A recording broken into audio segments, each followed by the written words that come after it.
These companies support the Thom Hartmann Program. They are X-Chair, changing the world of seating. More info at xchairtom.com. Gabby.com. Gabby takes the pain out of shopping for insurance. More info at gabby.com/Tom.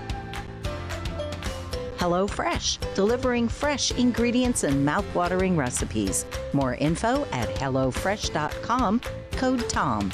Boll and Branch, crafted for the common good. More information at bollandbranch.com, code TOM. ExpressVPN, the VPN that just works. More info at expressvpn.com/Tom. And CB Distillery, CBD for sleeping. More info at cbdistillery.com, code TOM.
Our book today in the Thom Hartmann Book Club is Stand Up, Struggle Forward by Sanyika Shakur. This is a book that was written back in the late 90s, but it's still very, very timely. This is from the second chapter titled Class Antagonisms Inside the Fundamental Contradiction of National Oppression. Having just passed the 19th and quickly approaching the 20th anniversary of the LA Rebellion, we should be reminded here of what Rodney King whimpered as he stood in front of a bank of microphones surrounded by class enemies and neo-colonial politicians.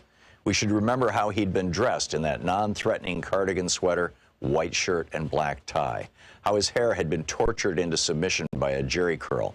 We should reflect as well upon how timid and spooked he looked, and on how concerned and stern those who flanked him were as well.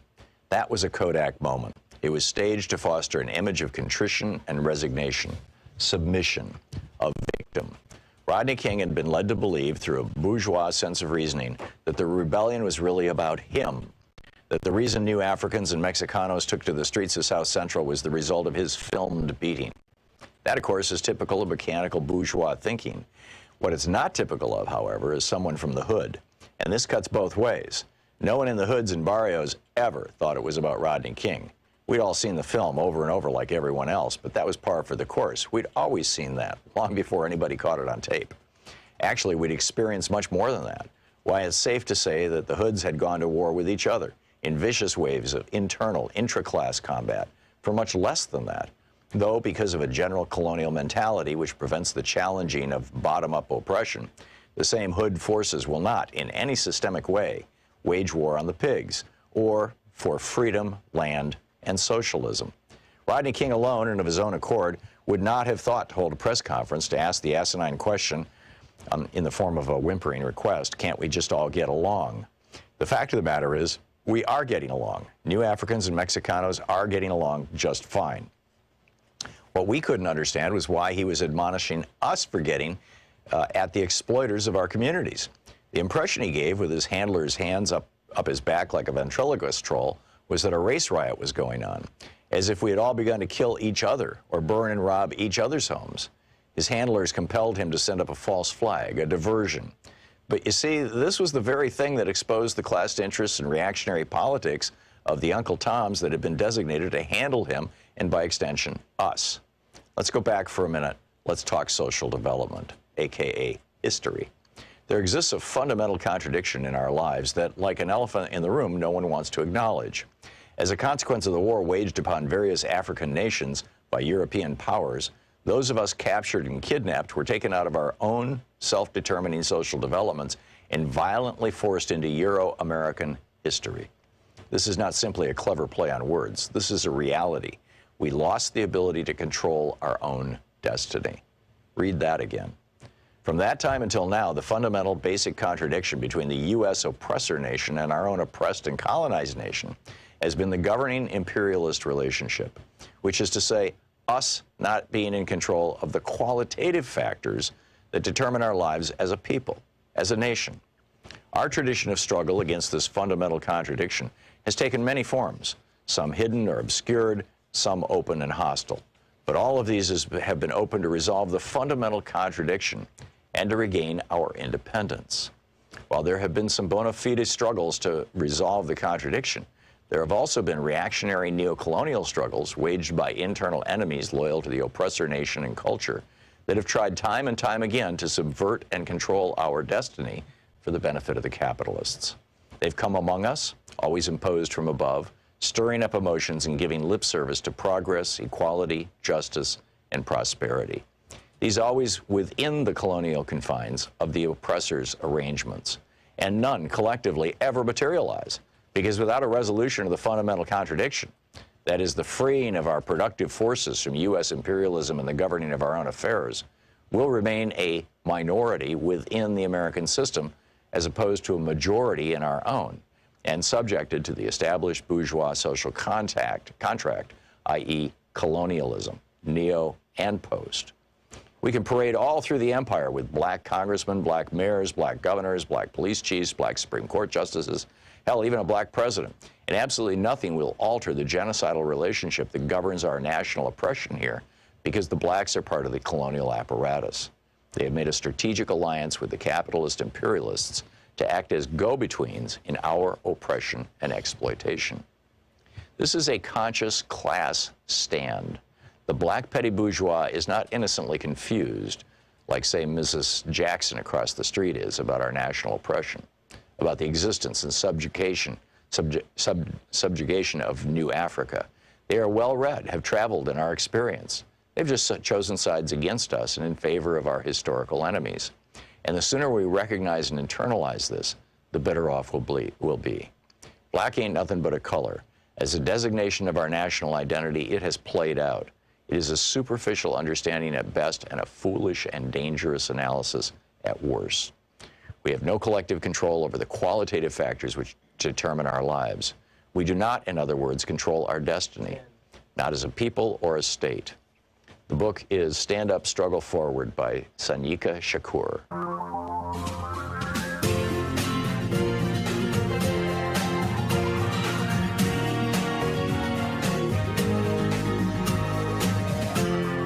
This is the Thom Hartmann Program. Well, happy post-Turkey Monday. I hope you're having a great day and kicking off a new week here as the Biden cabinet comes together, slow but sure, and the possibility that democracy was saved and maybe we can continue to save it starts to rise, and I'll get to that in just a second. Just to give you an update, not the right word, overview of today's program. In our first hour, at the bottom of the hour, Trita Parsi, the scholar on Iran issues, is going to drop by and talk with us. We're seeing a lot of stuff going on here with the Trump administration, and very concerned that Trump might want to have a war before January 20th. We'll discuss that. In our second hour, the entire second hour, will be Congressman Khanna taking your calls. And in our and also in our second hour, I want to ask the question, why does the pro-life governor of Iowa want more abortions? It's just absolutely amazing.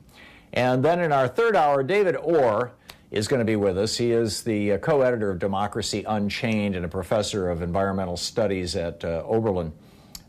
He's got a new book out, Dangerous Years, Climate Change and the Long Emergency. And then also, kind of back-to-back with him, we'll also have Vien Truong, who is really a remarkable guy. He directs the climate justice efforts for Tom Steyer's PAC, and works on the California Task Force for Job Recovery and all that kind of stuff. So that's our program today, and of course, taking your calls throughout and in between and all that kind of stuff. But I want to start out with what I think is like the weekend's big news.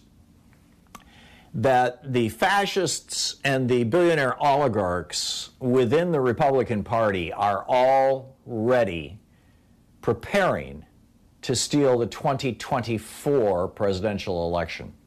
Now, whether it'll be on behalf of Tom Cotton or Don Trump Jr. or God only knows, Josh Hawley. I mean, who are the leading candidates for Republican president? I don't think it really matters. But I do think that the Trump presidency was just a dry run for this. And their allies in the media are coming together on this, too. This weekend on Fox and Friends, one of the hosts said Trump shouldn't have to go through the courts. I'll give you the exact quote here. This is from Will Cain. He's a Fox and Friends weekend host. He says, I think what's happening here is we are quickly moving toward a political case being made. Now, this is being made for Trump staying in the White House for another 4 years. Meaning the Trump team is talking to state legislatures in Michigan, Pennsylvania, attempting to make their case. There may not be enough evidence for a court system, but there should be enough evidence for state legislators to change their electors. Will they find more success there? We'll soon find out. And, no, in all probability, they won't find any success there. But this is, like I said, a dry run for 2024. In the beginning, a lot of fascists, go back and look at Milton Friedman. It's the von Mises people. A lot of libertarians and a lot of, objectivists whose underlying philosophy really is fascism. They just don't realize it. They think, oh, yeah, if only the market ran everything, life would be good and America would be better and people would be happier. Some of these people, not all of them, but some, and perhaps a majority of them, are actually idealists. They just think that a small number of very smart, very wealthy people need to run the country, and when the rabble starts speaking up and complaining, we need to figure out ways to ignore them, or specifically ignore their vote. This is a belief that has been asserted, throughout the 10,000 years of civilization. And from the books of Kings in the Bible to, the Holocaust, we have seen over and over and over again that this idea of, a smart, small, elite ruler with absolute power ends only one way, in tragedy. So when Joe Biden won this election, Republicans in the Michigan, Pennsylvania, Wisconsin, and Arizona legislatures, which could have flipped it to Trump, refused to tell their the members of their electoral college, their electors, to cast their votes for Trump. Now, in each one of those states, there's a state law that says whoever gets the majority of the votes, that state awards all of their electors to the president. This is true of every state except Nebraska and Maine. But they could have easily called a special session of the legislature of Michigan or Pennsylvania, Wisconsin, whatever it may be, and Arizona, called a special session of the legislature and simply changed that law. In the year 2000, when the recount was going on, and it looked like Al Gore was going to end up president, the Florida legislature was planning on doing this, and Jeb Bush, the governor of Florida at that time, came right out and said to the media, I'll sign the bill. So those legislators in Pennsylvania, Wisconsin, Arizona, and Michigan, and we're seeing this now in Georgia as well, who said, sorry, we're not going to direct our legislature's not going to direct our electoral college to Trump. They chose to put America over the GOP, right? Country over party. But already the Trumpists, the fascists, the oligarchs are preparing 2022 challengers for these Republicans. And if they can get control of those swing states, they really only have to focus on 6 or 8 states and really focus hard on 4 or 5. And if they can get absolute control of those state legislatures, it won't matter how the people vote in those states anymore, because they'll simply direct their legislature or their electors to vote for the Republican, whoever that may be. Tom Cotton, pick your fascist. And it's not like we weren't warned. Back in March, a conservative I know in D.C. told me that I'm hearing that the Trump campaign is talking about the 12th Amendment and having state legislators direct their states to vote for Trump. He was pretty alarmed by it. I wrote an op-ed about it that was published on Alternate and Salon and Common Dreams and Raw Story, etc. Back in April. I had Tom Perez on my program a month and a half ago, 2 months ago, and said, are you ready for this? I mean, I talked with Mark Pocan and Ro Khanna about it. Everybody, all these Democrats seem to think, well, yeah, it's remotely possible, but I'm not so worried. And, you know, their confidence turned out to be true, right? I mean, we won't know until, you know, arguably January 20th, but I think they were right. But what Republicans have learned from this is that this is totally legal. The Constitution says states shall determine how their electors will vote in the Electoral College. And the states have just passed laws saying, well, you got to vote for whoever gets the majority. But they can pass any old law they want. From now on, we only send Republican electors to the Electoral College. I mean, it's that simple. That, again, the legislature of Florida was 2 days away from doing this, already had the legislation prepared, and the governor had signed off on it in 2000 to stop Al Gore from becoming president.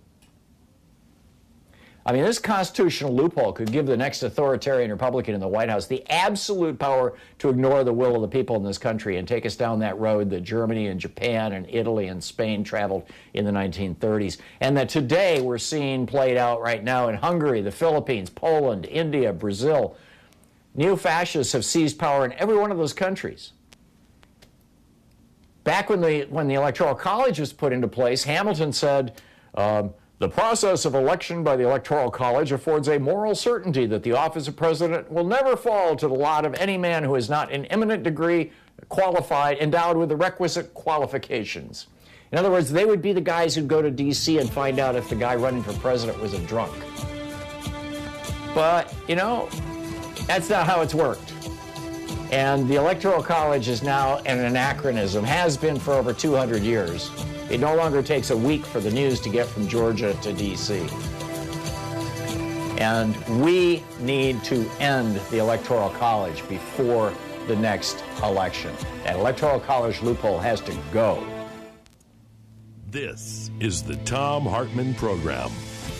And we need to do everything we can to prevent these pro-fascist state legislators that are being propped up now to run in these primaries from winning.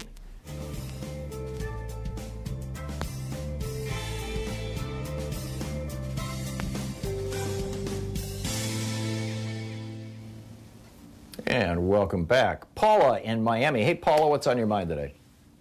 Hi, I'm losing my voice a little bit, so I'll try to be as loud as I can. But we'll never win the state legislatures when the Republicans play dirty. In Florida, they just did an investigation that the state Senate races, which were very close within votes, were thrown in a fake candidate that they investigated wasn't even real, wasn't a running candidate. Right. And they ran this candidate pulling off votes from the Democrats. Like 3,000 votes is all they needed to pull in order to go to the Republican. But they did an investigation, and these people weren't running. This wasn't real. It's the or they had sold or rented their name and their credibility to the Republican Party, who would then joined the Green Party or whatever. And they say they're liberal, though. They say they're progressive. Right. Is the way they run it, as if they're progressive. So they pull, even though it's close between the Democrat and Republican, it's very close. But they're taking off 3,000 votes for a candidate that isn't really running. They investigated it. So we'll never win these state houses unless we play dirty like they are.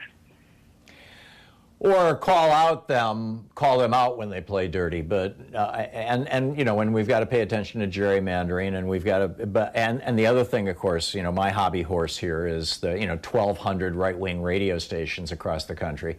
And maybe 20 progressive ones. I mean, it's just like that's the contrast. You got to change it. Right. Yeah. Maybe Biden can do something. Yeah. Thank God for Free Speech TV and for Sirius XM, which both carry this program nationwide. But the options and opportunities for progressive voices locally in the vast majority of America are just simply non-existent, which is something that we need to do something about. They need to be educated. Yeah, it's pretty startling, and also, Paula, who did that investigation in Miami that tracked that down? Do you know? I saw that on CNN. It was the only 5 minutes I saw about it. I was surprised. This is why I called you, because and you live in Miami. To no level to do this. Yeah. It really is extraordinary, and we've seen this in other elections as well, where in the 2016, or maybe it was the 2012 election, it was one of those elections, in 2 or 3 different states, Republicans put up candidates who had no political experience at all. They were presumably just Republican operatives who joined the Green Party and then got themselves on the ballot for the Green Party. In one case, got himself on the ballot because, I think it was a $100,000 gift, I might be wrong on the amount, was laundered through this guy into the Green Party from one of the right-wing billionaires or one of his foundations. And then the Green Party's on the ticket with the Democrats, and the Republicans have no opposition, and here we are. Paula, thank you. Thank you. Spot on. We'll be right back. It's coming up on 20 minutes past the hour.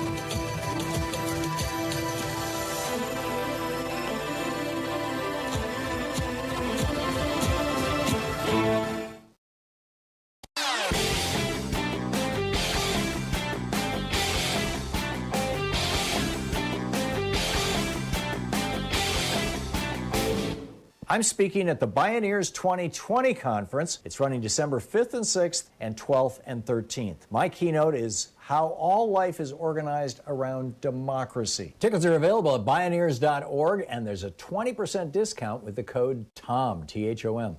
Did you know that 100 police officers, and the last year we have statistics for is 2017, so we'll use that. 100 police officers were killed by firearms during that year. Now, some were suicides, some were accidental shootings. A few of them were bad guys killing cops. 100. 1,000 of our soldiers all around the world were shot dead in 2017. 1,000. A little more dangerous, apparently, to be a soldier than to be a cop. But apparently, the most dangerous position in the United States is not being a police officer on the front lines. It's not being a soldier on the front lines of combat. It's being a child. School-aged children killed by firearms in 2017, 2,462 of them. We have a new video up over at thomhartmann.com about this situation and what we can do about it. You can check it out there.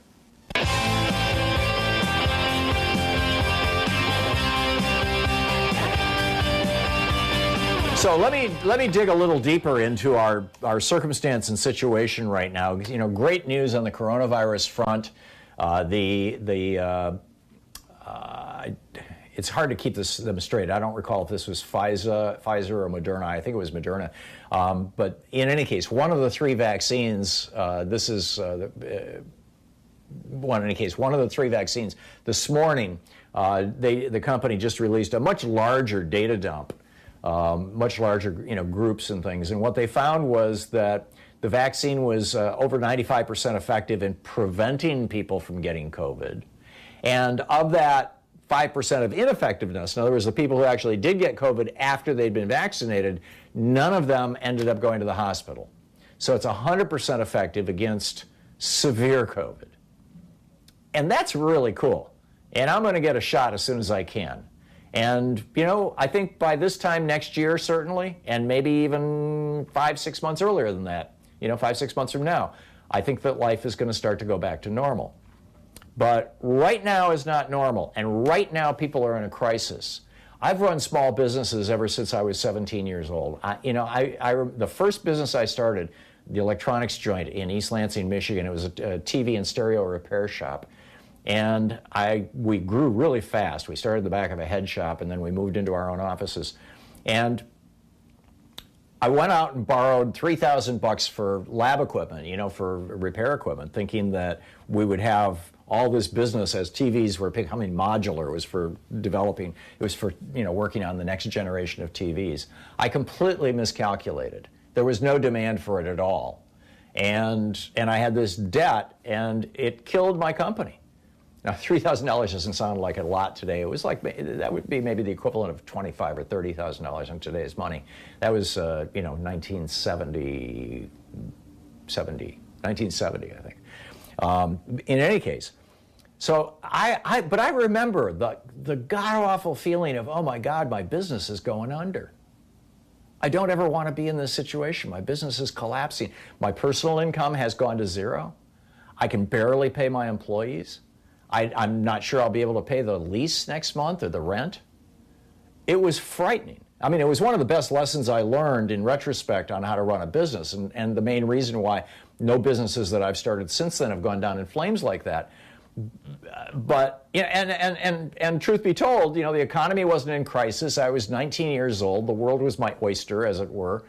And, I could get things done. So it wasn't the kind of disaster for me that it is right now for people who own restaurants or other kinds of businesses that are largely shut down, bars, gyms, well, really, malls. I mean, fill in the blanks, right? Any place where people used to get together, in theaters, they're just not getting together anymore. And those people are scared to death. The business people, okay? So I'm empathizing with people who are going through what I've gone through. I've also been unemployed in my life, Louise and I lived in a trailer for a while. I mean, we've had good years and we've had bad years over the years as we were, getting things going and starting companies and things and living super, super frugally or right on the edge. And when I was a little kid, we got it from the cheese store. So I can just imagine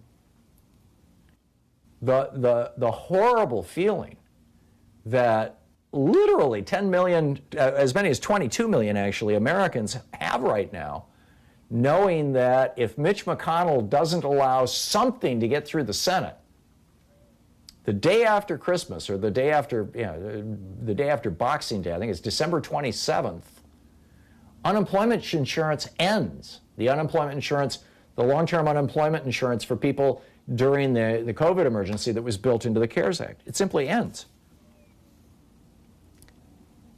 This is a $39 billion expense, by the way, which is a rounding error for the defense budget.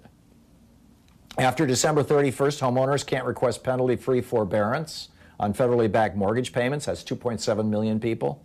For renters, the CDC's order that halted rent evictions, that expires next month.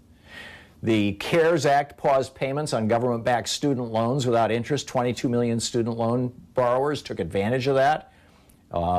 Nearly 3 million were already in forbearance. That goes away. Congress has less than 2 weeks to do this. And I mean, it's just mind-boggling that they're not.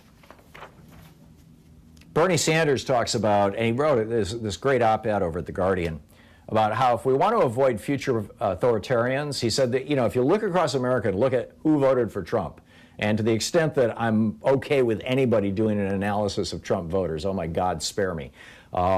This one is a good one, because the areas that have been hit worse by Reaganomics, the areas that have been deindustrialized, the areas that have lost their business and commerce, are the areas that most heavily went for Trump. And so Bernie is saying, hey, bring our factories back, bring our unions back, put these people to work, and they will stop running around with Confederate flags, shouting stupid slogans, and they will start going to work every day and providing for their families. I mean, Bernie didn't say it in those words, but, I'm totally with it. We'll be back on the other side of this break. I just want to share a quick note from Bernie's thing, and then I'll pick up your phone calls. You're listening to the Thom Hartmann Program. Call 202-808-9925. How best do we prepare for the reemergence of fascism and a fascist candidate in 2024?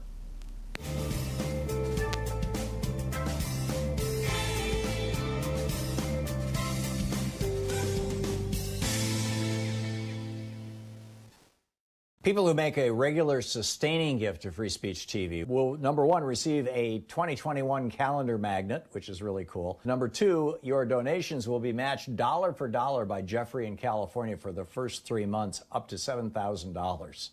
So please consider making a regular monthly contribution. Become a sustaining member. Hey, thanks so much for supporting Free Speech TV all these years. We're back asking for your support this winter.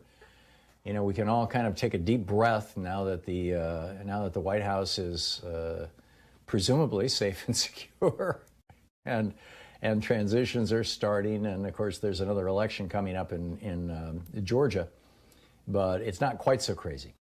So this is the first day, the beginning of the Free Speech TV fund drive for the the winter here of 2020, the year that will live in infamy. And we've got a nice collection of premiums for you. The main point that I would make, though, is that Free Speech TV is supported by you. The network is entirely supported by Free Speech TV donors. In order to help Free Speech TV, we really need you to call now, 877-378-8669, and make your contribution. Free Speech TV exists entirely based on your donations. And therefore, 3 or 4 times a year, we have to come to you for a week or 2 or 3 and ask for money. And in a way, it's kind of asking you to, if you would like to be part of the solution, right? Which is not to say that you're part of the problem if you don't help out, per the old cliche. But becoming part of the solution, becoming part, supporting this medium, supporting Free Speech TV. It's like the best kept secret in America. We actually have a progressive television network that's available all across the country and around the world, too, on the internet. And other venues, Apple TV and Roku, and there's all kinds of ways that you can get Free Speech TV, plus Dish and Direct and all that. So help us spread the word. Help us let other people know about Free Speech TV. Help us keep this network alive. Literally Free Speech TV lives from pledge drive to pledge drive.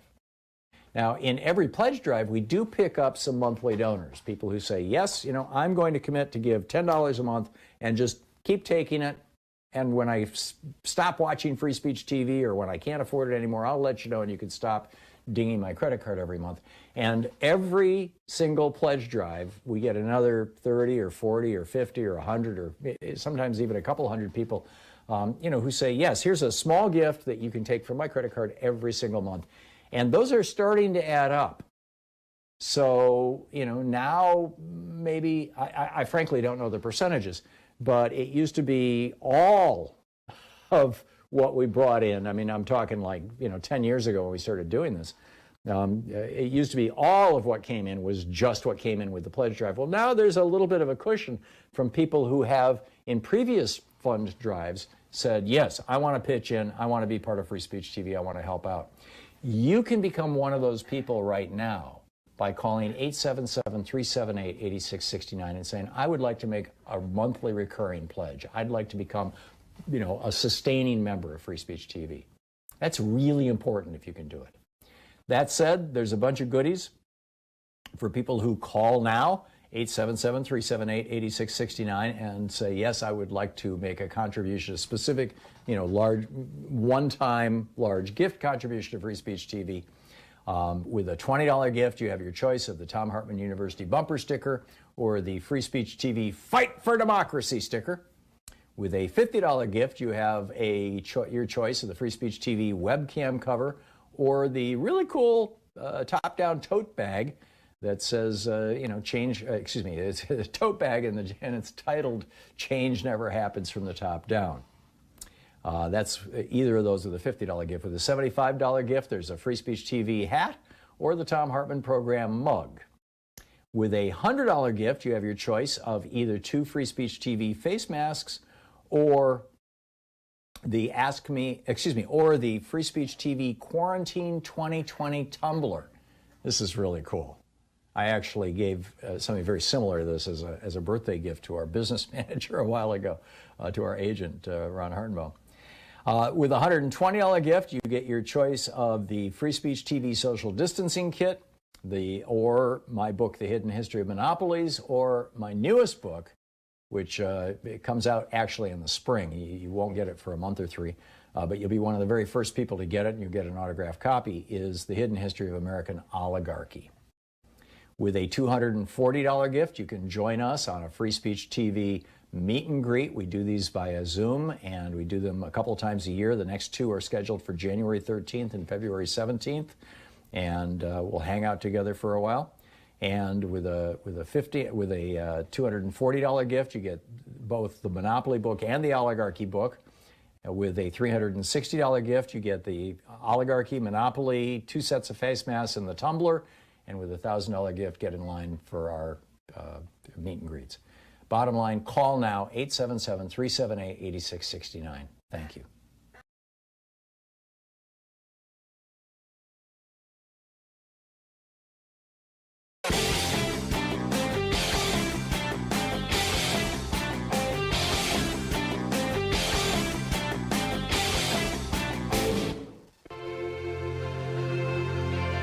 Climate scientist Dr. Michael Mann joins the science revolution for the full episode this week. He's the creator of the hockey stick graphic that Al Gore made famous to describe global warming. His latest book is The New Climate War, and he drops by to answer the question, have humans passed the point of no return in the climate crisis? And is there hope? He also explains why storms are getting worse because of climate change. Plus, what will it mean to return to the Paris Agreement, and how will things change with scientists back in charge in the Biden administration? Tune into the Science Revolution wherever fine podcasts are available.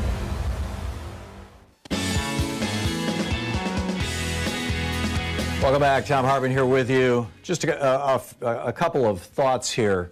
Not on the topic of creeping fascism, but very much on the topic of creeping fascism. Here in Oregon, 2 days before Thanksgiving, a young man, Aiden Ellison, he was 19 years old, was shot in the chest in front of a hotel down the road here in Oregon. And he was shot by another person in the hotel, another guest in another room. These two guys didn't know each other.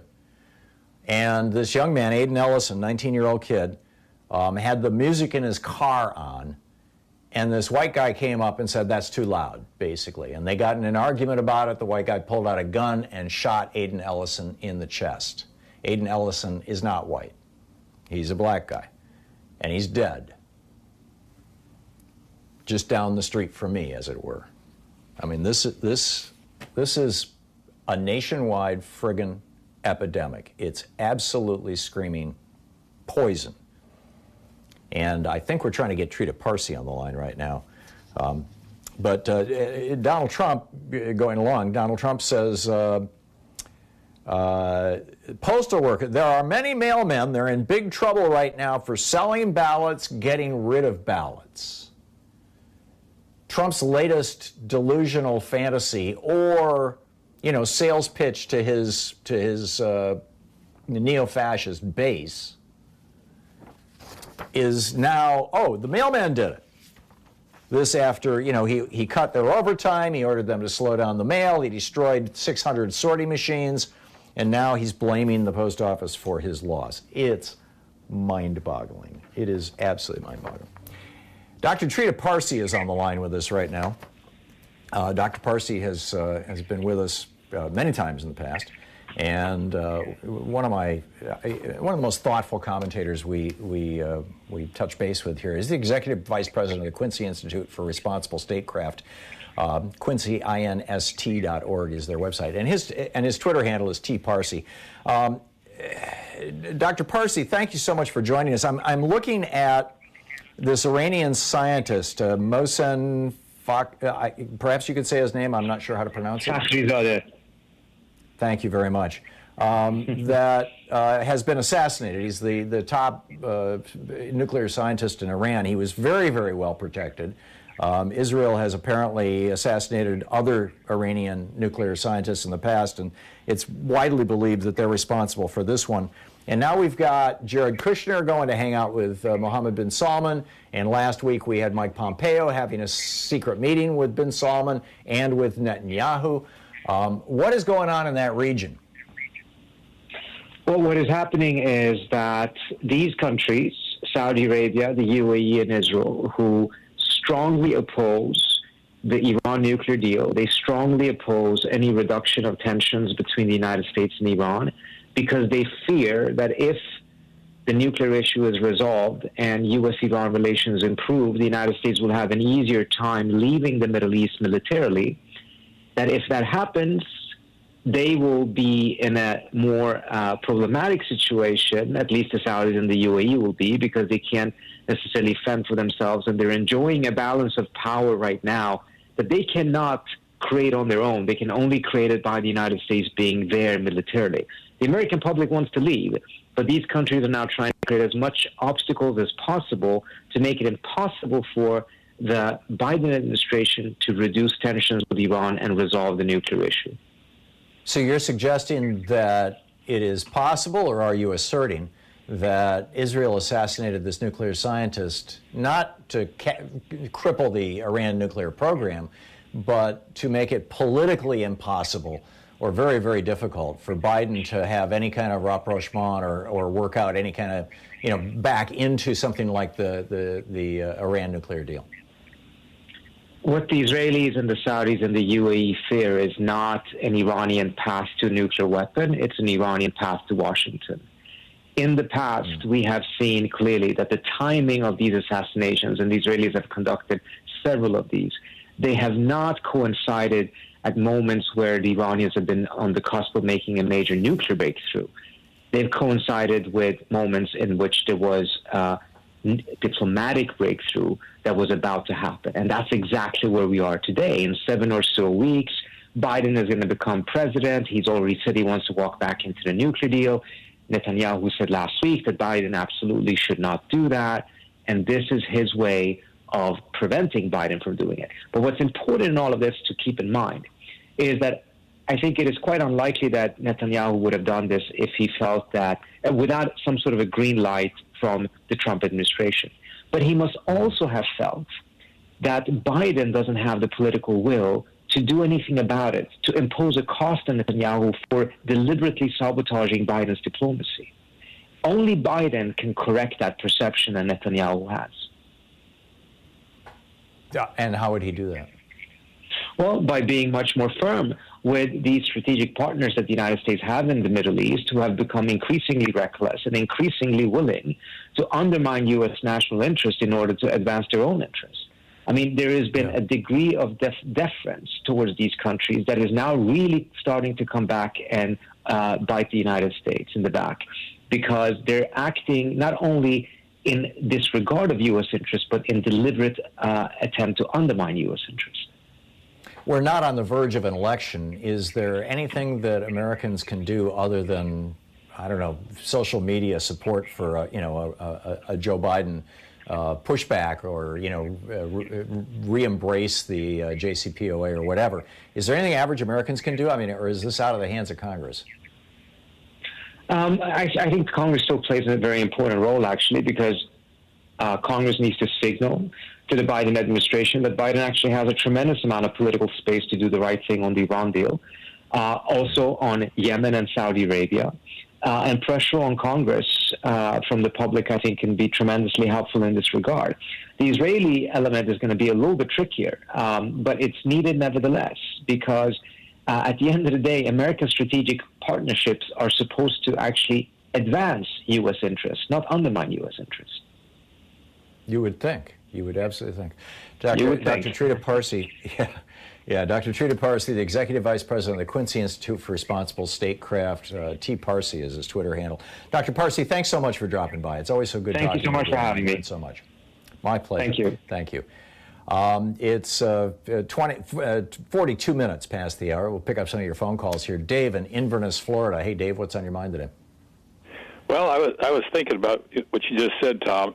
And what I suggested to my son, he works for a big bank throughout the United States, mostly commercial loans. But anyways, I suggested to him that we have a mini Jubilee. And he didn't know you're talking about the Trump Great Depression here. Right. And Congress's unwillingness to help people out. Yeah? Right. What I'm saying is if we had a mini Jubilee, and he didn't understand what a Jubilee is. I said, well, that's in the Bible. They, Right. forgive all loans and all debts for every 50 years. I said, well, we need a mini jubilee for 30, 60, 90 days. Everybody takes a break, and gets their, they'll have to pay their bills. And he says, oh, well, that's no, kind of what the Dad, you CARES can't Act do that. did for renters and for people with federal mortgage loans. Right. And millions of people took advantage of it. And now, when this thing expires with no extension and no help and no $600 a week or anything, these people are not only going to be facing, this month's rent, but they're going to be facing the rent they haven't paid since they got laid off in April or March. Right. It's going to be a disaster. Right.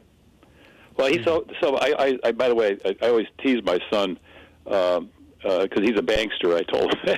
Anyways, I said, look, he says it won't work. So, but guess what he did for the last 6 months, Tom? He's been giving forbearance to these these are people $1 million loans. That's what he handles only. Okay. So he's been giving forbearance to all these guys for 6 months. Well, what about the kids who have a bill for their education and like you said, the rent and everything? Anyways, and that's the other thing I was going to tell you, Tom. I tease my sons, and I wrote this down one time. I express folly through teasing when folly is revealed. Yeah, there you go. That's a slogan. I got that one time after I meditated. I wrote that out. That's not me, by the way. You know what I'm saying? Mm-hmm. But I got that after I meditated. I was just looking at my notes from 3 years ago.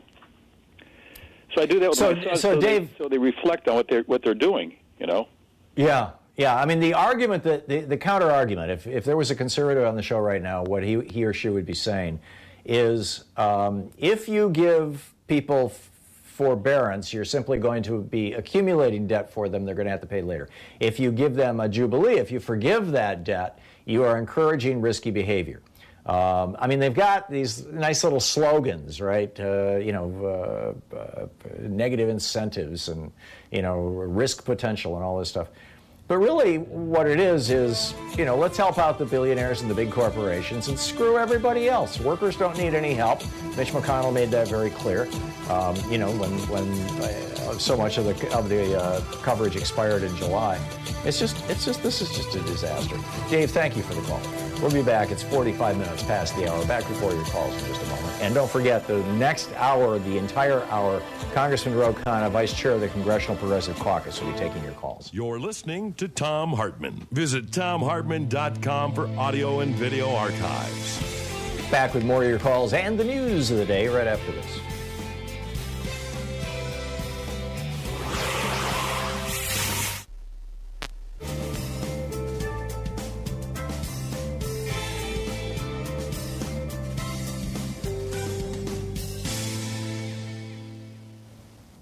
And welcome back.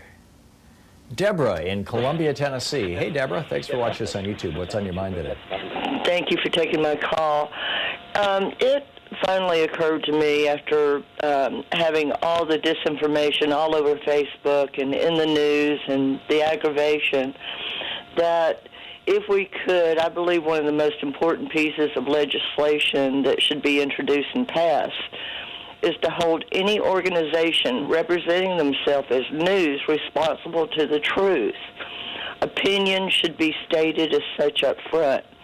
These institutions have been the worst source of division in our country, and we need to hold everyone to account for disinformation that is a cancer to our society.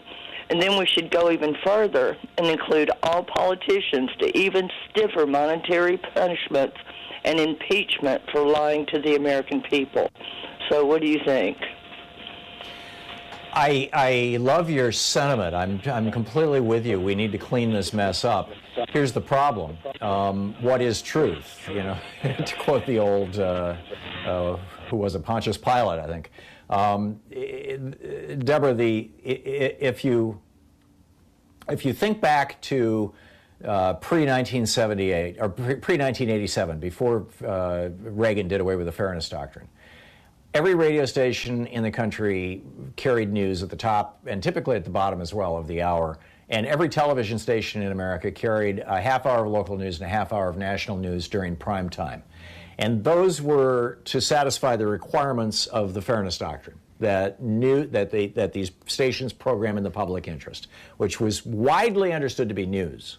But there was no agency that oversaw that. I mean, the FCC administered this, but they did not ask about the content of the news. So even if that was still in place today, and the Trump administration was in charge, and you were to say Fox News should no longer be able to call themselves news because they just make stuff up, the Trump administration would say, no, that's our definition, and we run the government right now. So we think CBS and NBC are the ones who need to lose their licenses or pay a penalty because they said something that we disagree with. It's like, how do you once that genie is out of the bottle, how do you put it back? I mean, once the government starts basically censoring news and opinion or determining which is which, it seems to me like a really dangerous road to go down, Deborah. Well, there's a difference, though, in an opinion and an out and out lie. I mean, I see out and out lies that can be proven easily.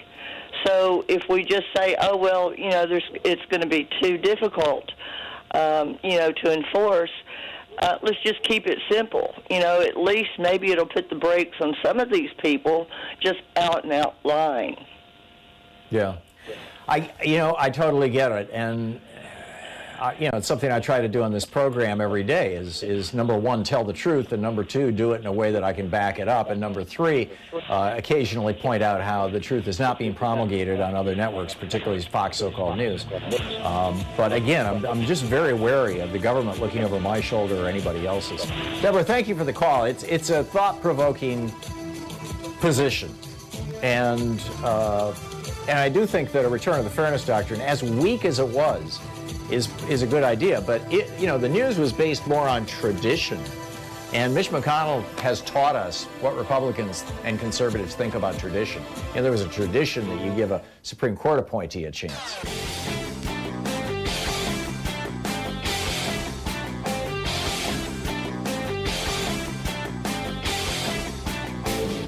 Share the Thom Hartmann Program with your friends. We're available on SiriusXM, Free Speech TV, Pacifica, commercial stations nationwide, YouTube, Twitter, Facebook, on the Thom Hartmann app, and you can even tell your smart speaker to listen to the Thom Hartmann Program. Hey, we have a new video for supporters of our program over at thomhartmann.com. It's about curing type 1 diabetes, which is a pretty amazing thing. Type 1 diabetes is where the cells in the pancreas that produce insulin are actually destroyed. They're gone. Type 1 diabetics, typically it shows up in childhood, and without insulin, people die from it fairly young. With insulin, they can live a good long life, but a University of Alberta researcher, Dr. James Shapiro, back in 1990 pioneered a transplant system. Now, the problem with that was that people had to use immunosuppressive drugs for the rest of their lives because they had just gotten, a partial pancreas transplant from another person. But now he's successfully, on mice, worked out a way of actually curing type 1 diabetes. We can't do it legally here in the United States, but they're doing it in Canada. It's amazing. You can check it out at thomhartmann.com.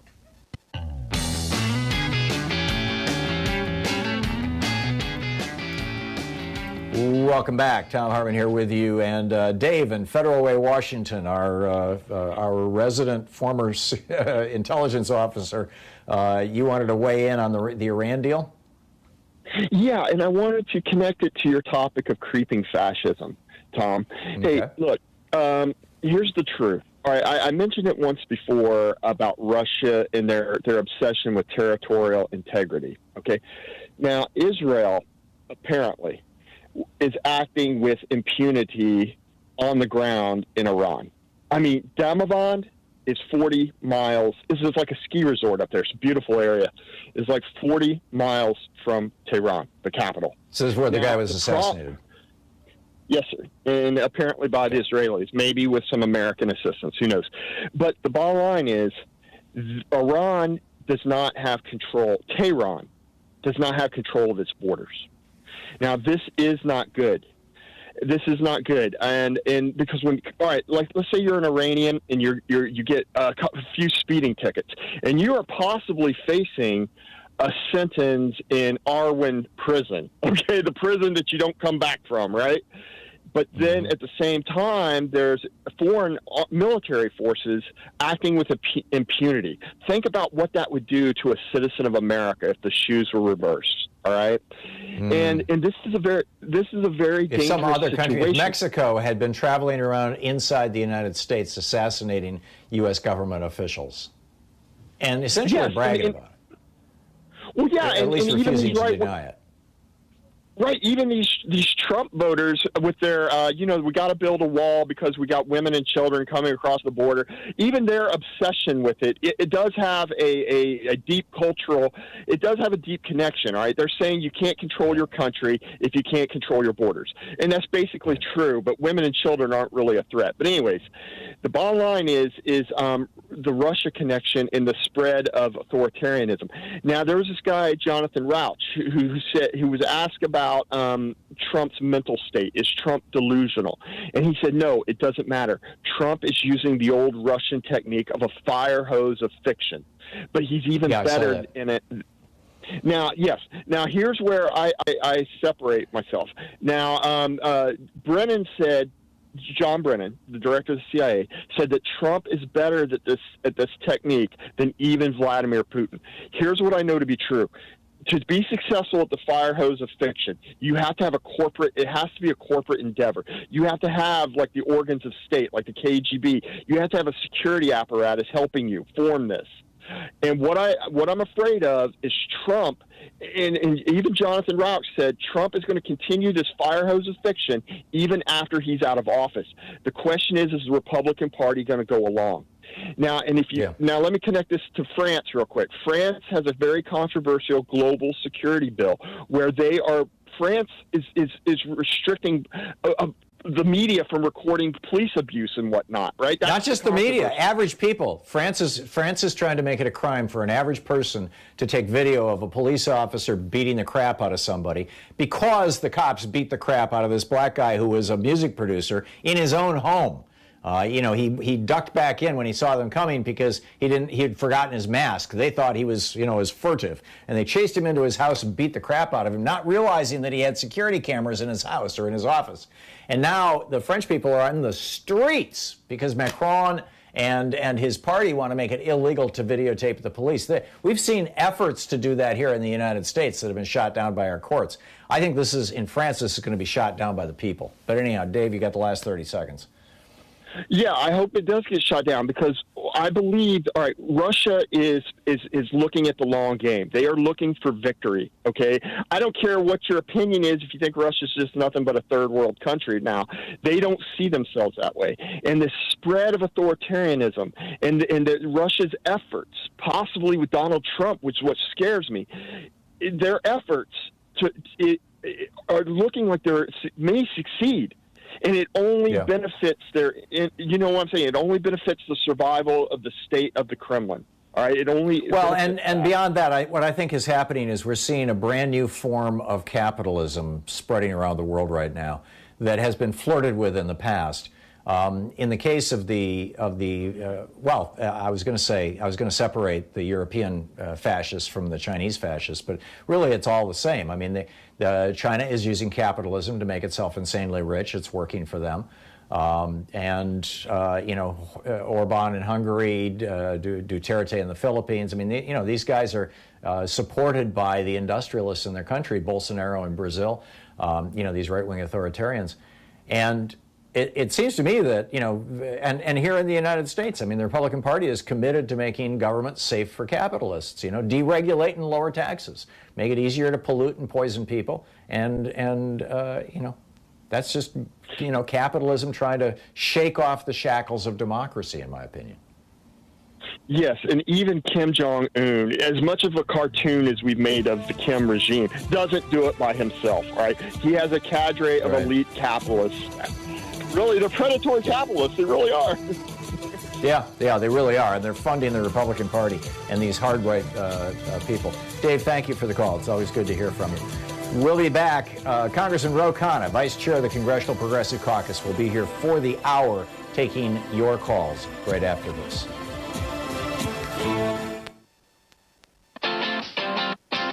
You're listening to Thom Hartmann.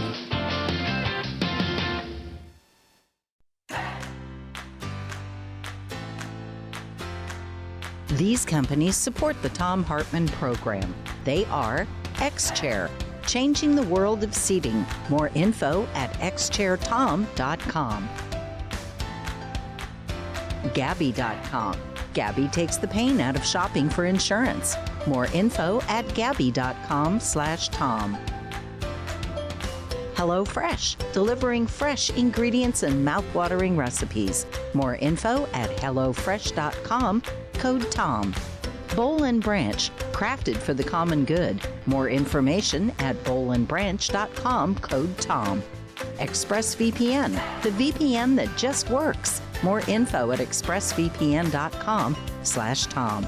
And CB Distillery, CBD for sleeping. More info at cbdistillery.com, code TOM.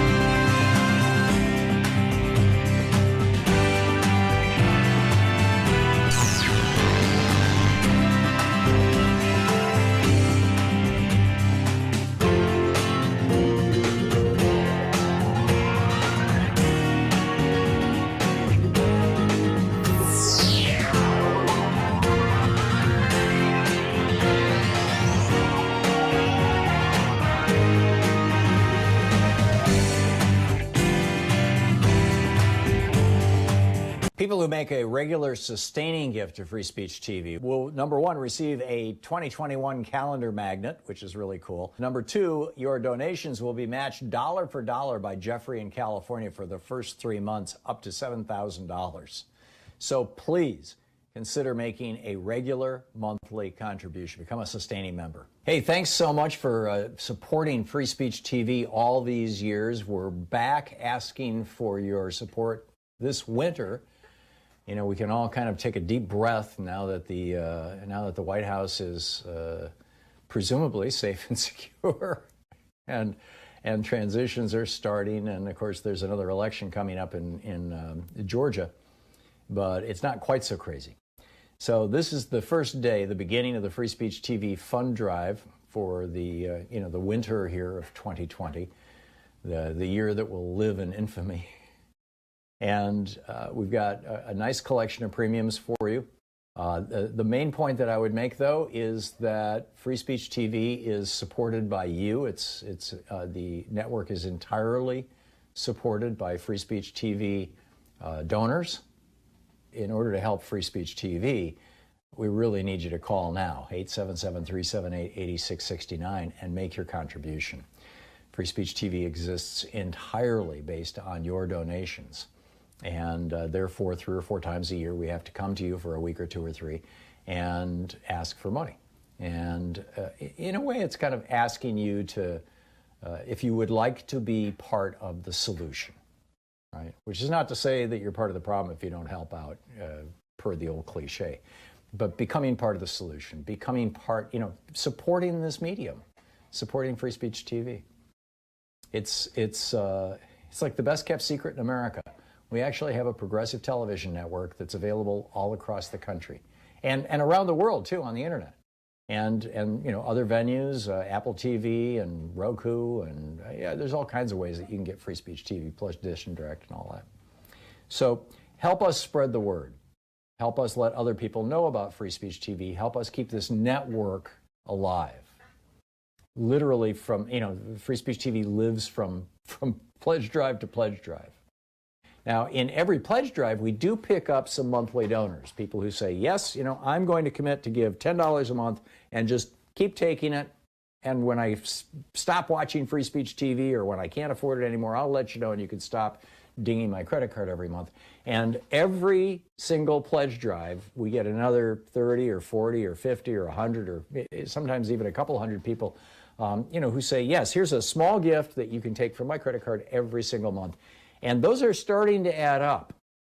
So, now maybe, I frankly don't know the percentages, but it used to be all of what we brought in. I mean, I'm talking like, 10 years ago when we started doing this. It used to be all of what came in was just what came in with the pledge drive. Well, now there's a little bit of a cushion from people who have, in previous fund drives, said, yes, I want to pitch in, I want to be part of Free Speech TV, I want to help out. You can become one of those people right now by calling 877-378-8669 and saying, I would like to make a monthly recurring pledge. I'd like to become, a sustaining member of Free Speech TV. That's really important if you can do it. That said, there's a bunch of goodies for people who call now, 877-378-8669, and say, yes, I would like to make a contribution, a specific, large, one-time large gift contribution to Free Speech TV. With a $20 gift, you have your choice of the Thom Hartmann University bumper sticker or the Free Speech TV Fight for Democracy sticker. With a $50 gift, you have your choice of the Free Speech TV webcam cover or the really cool top-down tote bag that says, it's a tote bag and it's titled "Change Never Happens from the Top Down." That's either of those with a $50 gift. With a $75 gift, there's a Free Speech TV hat or the Thom Hartmann Program mug. With a $100 gift, you have your choice of either 2 Free Speech TV face masks or the Free Speech TV Quarantine 2020 tumbler. This is really cool. I actually gave something very similar to this as a birthday gift to our business manager a while ago, to our agent, Ron Hardenbaum. With a $120 gift, you get your choice of the Free Speech TV Social Distancing Kit, or my book, The Hidden History of Monopolies, or my newest book, which it comes out actually in the spring. You won't get it for a month or 3, but you'll be one of the very first people to get it, and you'll get an autographed copy, is The Hidden History of American Oligarchy. With a $240 gift, you can join us on a Free Speech TV meet and greet. We do these via Zoom, and we do them a couple times a year. The next 2 are scheduled for January 13th and February 17th, and we'll hang out together for a while. And with a $240 gift, you get both the Monopoly book and the Oligarchy book. With a $360 gift, you get the Oligarchy, Monopoly, 2 sets of face masks, and the tumbler. And with a $1,000 gift, get in line for our meet and greets. Bottom line, call now, 877-378-8669. Thank you.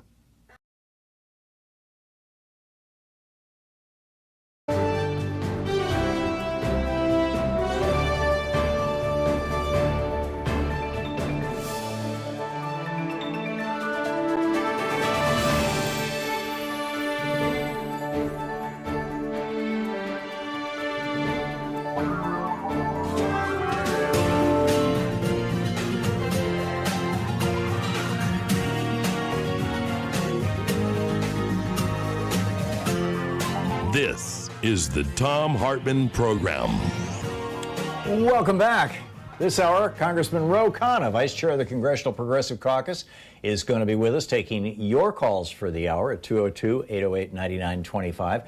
And his website is Khanna, KHANNA.house.gov. He represents the 17th District of California, the Silicon Valley area in the U.S. House of Representatives.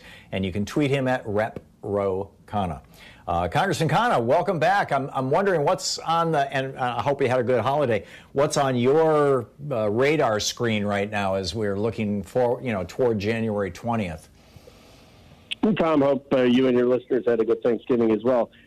We're in session in Congress. We're trying to get a stimulus done. I think it would be unconscionable if we can't get anything passed before adjourning for the holidays. The holdup remains the Senate and, of course, a president who is checked out.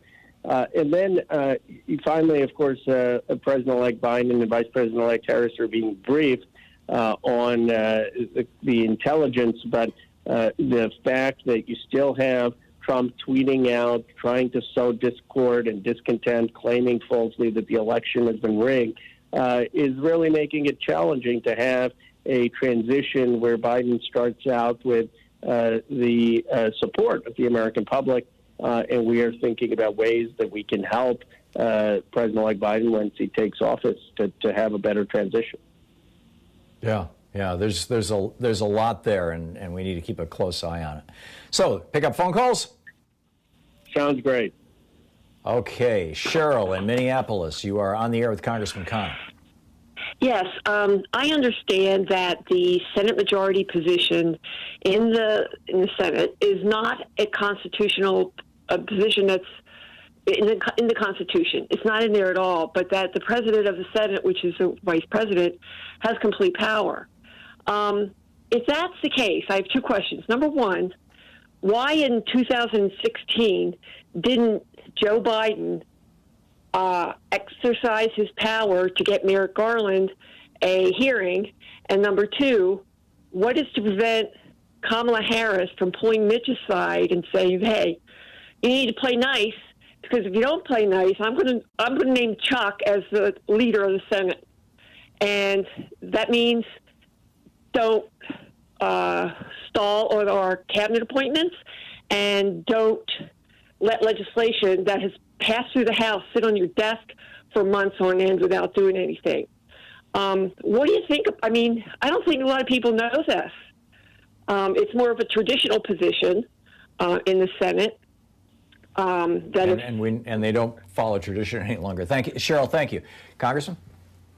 Sure, it's a very intriguing point, and you're right that it's not in the Constitution. I guess the challenge is just getting the votes, and if the Republicans have the votes to pass the Senate rules, those votes can determine what comes to the floor. My guess is that's how the rules have been written. So the challenge, I think, is twofold. One, we need to use the power to appoint people in acting positions. You can have an acting position up to 200 or so days. And Trump extended that for 15 appointees beyond the 200 days. We should rely on that precedent and appoint who needs to be appointed and not worry about the Senate being obstructionist. And the second thing is that we need to try to figure out how to take apart McConnell's coalition. The tradition has been that you don't go around the majority leader or the speaker, so you wouldn't have President-elect Biden calling me to say do something in opposition to what Nancy Pelosi wanted. It's seen as sort of disrespectful to leadership. I don't think we owe McConnell that level of deference or tradition. I think we should really target any individual senator that we can pick off.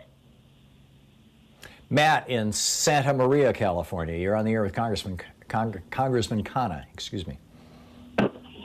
Yeah, hi. My question is, going forward, this economy is going to be very different. Would you not think that one of the real answers is turning banks into public utilities and follow the model of North Dakota, who's had a state-owned bank for over 100 years, and it's been very successful. I know you've addressed this issue, Tom. And another quick thing is, people need to make a living wage. The handout is given by those who make less than a living wage. If your only capital is labor and you're putting 100% of your capital to keep the lights on in a place, and yet they are compensating you 60%, it is the working poor, the middle class, who are giving the greatest handouts in this nation. Well, I think your suggestion on a public bank is correct. I mean, we have the community development financial institutions, which we can expand. I think having state banks to have public banking is important, because the capital allocation in this country has been very concentrated, and a lot of people, small businesses and people who want to buy homes aren't getting access to capital, and that the private sector basically has market failures in huge geographies and with minority communities. So it is called for having some public banking, at least to fill in places where the market has failed. Eric in Erie, Pennsylvania. You're on the air with Congressman Khanna. Good afternoon, gentlemen. Representative Khanna, I'm wondering if maybe it's time to start using some phrasing to describe the individual economic circumstances that we're seeing, certainly currently, but in a repeat of what we saw in 08-09 and during other economic downturns and collapses. Given that the Great Depression is the yardstick that we always go by, and as a set of national numbers, we never quite go so far as to say it's as bad as that. But on the individual level, what people are experiencing is actually far worse than what individuals experienced during the Great Depression, in that when people wiped out and lost everything then, they started over from a position of zero. And nowadays, with things like student debt and your credit rating affecting your ability to get new employment after you've had, economic catastrophe in your life and your family, is it time to start using that language on the floor of the House to say, listen, we've got millions upon millions of little Great Depressions happening in families, in small communities that saw their Main Street wiped out. A lot of people are experiencing something that is indeed far worse than what individuals experienced during the Great Depression of the 1930s. Is it time to start using stronger language? And right up until around 1947 or 48, they referred to it as the Republican Great Depression. Forgive the interruption. Go for it. Yeah, maybe. I didn't that long. Eric, you raise a very good point, and I do think it's time for stronger language, and it's time to talk about the depression in these communities that have seen their main streets totally hollowed out, their economic vibrancy leave and in doing permanent damage. The other analogy to the Great Depression, Michelle Dauber has a brilliant book at Stanford Law School where she says that the paradigmatic case for government intervention is a natural disaster. And the idea is that from the beginning of our founding, we thought that people should pull themselves up from the bootstraps. So the only time we thought government really should intervene is if there was a storm or natural disaster. And so you look at the Great Depression language, and they talk about the Great Depression being like a storm, like a natural disaster, something people couldn't control. And I think that is also something to pay attention to. The coronavirus is something people can't control, and what would really necessitate government intervention. Brilliant analysis. Congressman Ro Khanna, the Vice Chair of the Congressional Progressive Caucus, representing California's 17th District in the U.S. House of Representatives, is with us for the hour, taking your calls. His website is Khanna, KHANNA.house.gov. You can tweet him at Rep, as in Representative, Rep Ro Khanna, R-O Khanna. This is the Thom Hartmann Program. We'll be back with our National Town Hall meeting. Congressman Ro Khanna taking your calls right after this.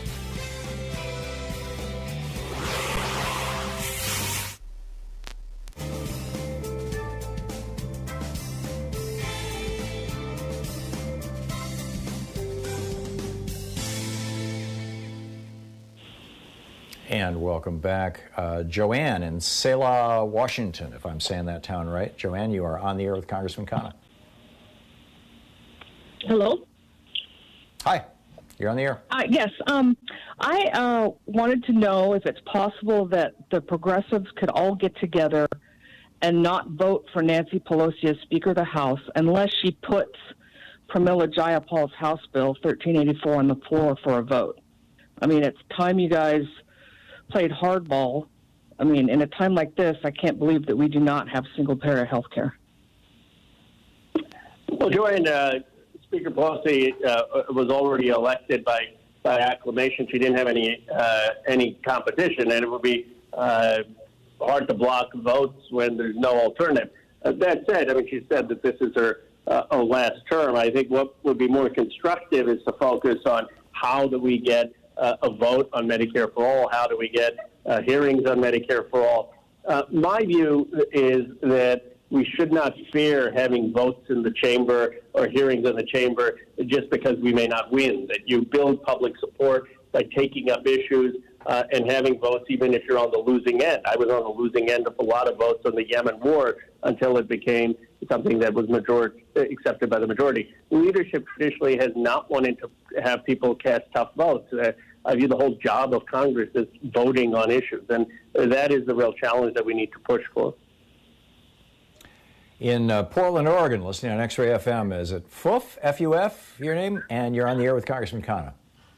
It's FUF, like enough. FUF. Thank you. Or PUF. Thank you, Representative Khanna. I really appreciate your intelligence and your public service.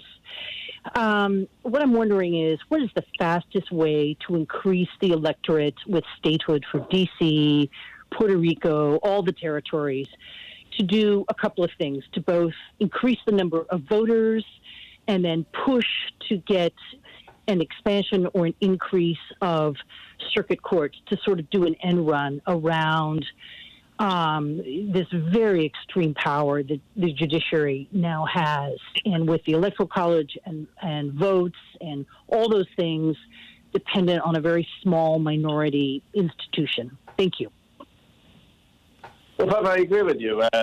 First of all, as a matter of just representation and self-determination, D.C. ought to have votes, and Puerto Rico ought to have a vote in our democracy. And I think as a matter of pragmatic matter, the courts need to have more people given the caseload. But until we can win back the Senate and win it back with 2 or 3 people majority, and you're not reliant on Manchin, the prospects of doing that is very difficult. So I think in the meantime, we ought to put the proposals out there. This commission that Biden has proposed, hopefully someone like Eric Holder or someone chairs it, and we build so that when we have that majority by 2022, we can get this done. Do you think that's realistic?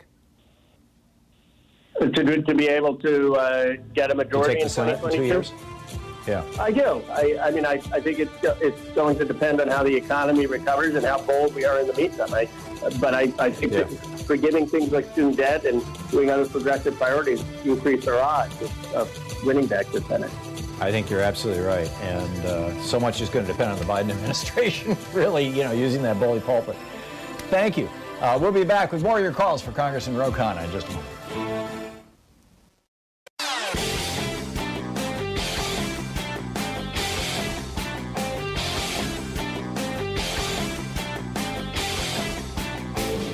The Hartmann Report is a free daily podcast 7 days a week, and you can find our entire 3-hour podcast over at thomhartmann.com. So we've got a new video up over at thomhartmann.com for folks who are supporting the program about how big pharma, the big pharmaceutical companies, might be the lever that the healthcare industry uses to destroy Medicare for all, or even a public option as we move into and toward the Biden administration. And how do they do that? Well, they're spending $30 billion a year on advertising. The United States is the only country in the world, the only developed country in the world, that allows drug companies to advertise with very, very few restrictions on television. Only one other country, New Zealand, allows any kind of drug advertising on television. But in the United States, the door is largely wide open. And as a result, all of the television networks are hooked on money from big pharma and big health, as it were. You can check out all the details over at thomhartmann.com with our new video for the supporters of our program. Thank you.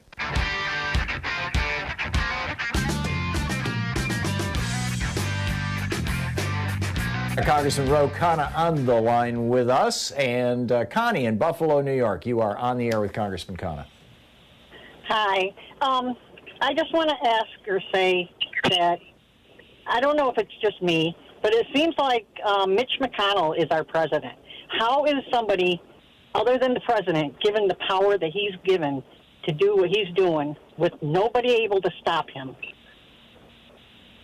It's very well said. And as much as the urgent need was to defeat Donald Trump, and I probably would take the reality of not having Trump, even though we're stuck with McConnell. McConnell was almost as much of a obstructionist as Trump, and in some cases worse. I mean, Trump would have probably signed basic gun violence legislation. Trump certainly would have signed the stimulus deal. Trump would have probably signed things on prescription drugs and would have signed things on infrastructure. And it's McConnell who has been blocking that. The problem is that he ultimately has unanimity among his caucus. And what we need to do is identify senators, particularly those who are up in 2022, and really put the focus on them and on specific issues and say, are you really going to be no on this and side with McConnell? And for whatever reason, we have not been able to break him with his caucus. Bruce in Stony Brook, New York. You're on the air with Congressman Khanna. Hello, Congressman Khanna. The economy is in collapse because of COVID, and I support the CARES Act, but I wonder what you think about putting some kind of restrictions or strictures on these red state governors and legislatures that refuse to take action to curb the disease. I really do not want to see a third iteration of this CARES Act. Bruce, I agree with you. The challenge is that we can barely get anything passed, and now because of McConnell. And so if we negotiate for smarter health provisions, the chances of getting anything done become almost negligible. So what we have to do, in my view, is pass something so we can help people with rent, we can help people with getting food, but then have the Biden administration really take a comprehensively new approach to dealing with the virus and do as much federally to coordinate as possible. Just a minute here until the break. Alfredo in Mountain View, California. Got a quick one for Congressman Khanna, please? Yeah, thank you for taking my call. Yeah, why is it that there are no laws to punish or to make it a felony for anyone who obstructs or sabotages or makes it very difficult for people to exercise their right to vote? I mean, this should be a felony. There is no punishment. That's why the GOP is doing these horrible things. I'll take my answer off the air. Thank you. Alfredo, you're absolutely right. It is a felony. The question is the enforcement, and it hasn't been enforced. And, of course, Roberts gutted the Voting Rights Act, which took away a lot of the Justice Department's oversight over these states. And so the Justice Department no longer had the ability to say you're not opening up enough polling places, you're kicking people off the rolls. The first thing that House Democrats did with the late John Lewis's leadership in H.R. 1 is passed legislation to restore the Voting Rights Act, and that should be a top priority for President-elect Biden. Again, the challenge becomes the Senate, and this is why not taking the Senate was such a blow to us, because it's going to be much harder to restore some of the basic democratic rights that are foundational. Right. And maybe we can pull some of that back together in the special election in Georgia. I misread my clock. I have a minute and a half left until we hit the break. Ron in Berrien Springs, Michigan, you're on the air with Congressman Khanna. Hello, Congressman Khanna. Can we get maybe a $1,500 stimulus check for taking the shot? In all seriousness, it'll boost the economy. It'll give people an incentive. Pay people to get vaccinated, you're saying, Ron. Darn right. You're darn right. Yeah. What about that? Plus, the stimulus checks and the vouchers for rent. But right now, the check for $15, get the shot. It's an intriguing idea. I mean, I'm for $2,000 monthly checks. I don't know sort of the ethics and legality and constitutionality of paying people to get vaccinated. I want to think through that. But I certainly support people getting vaccinated. I support people getting monthly checks, and it's something worth looking into.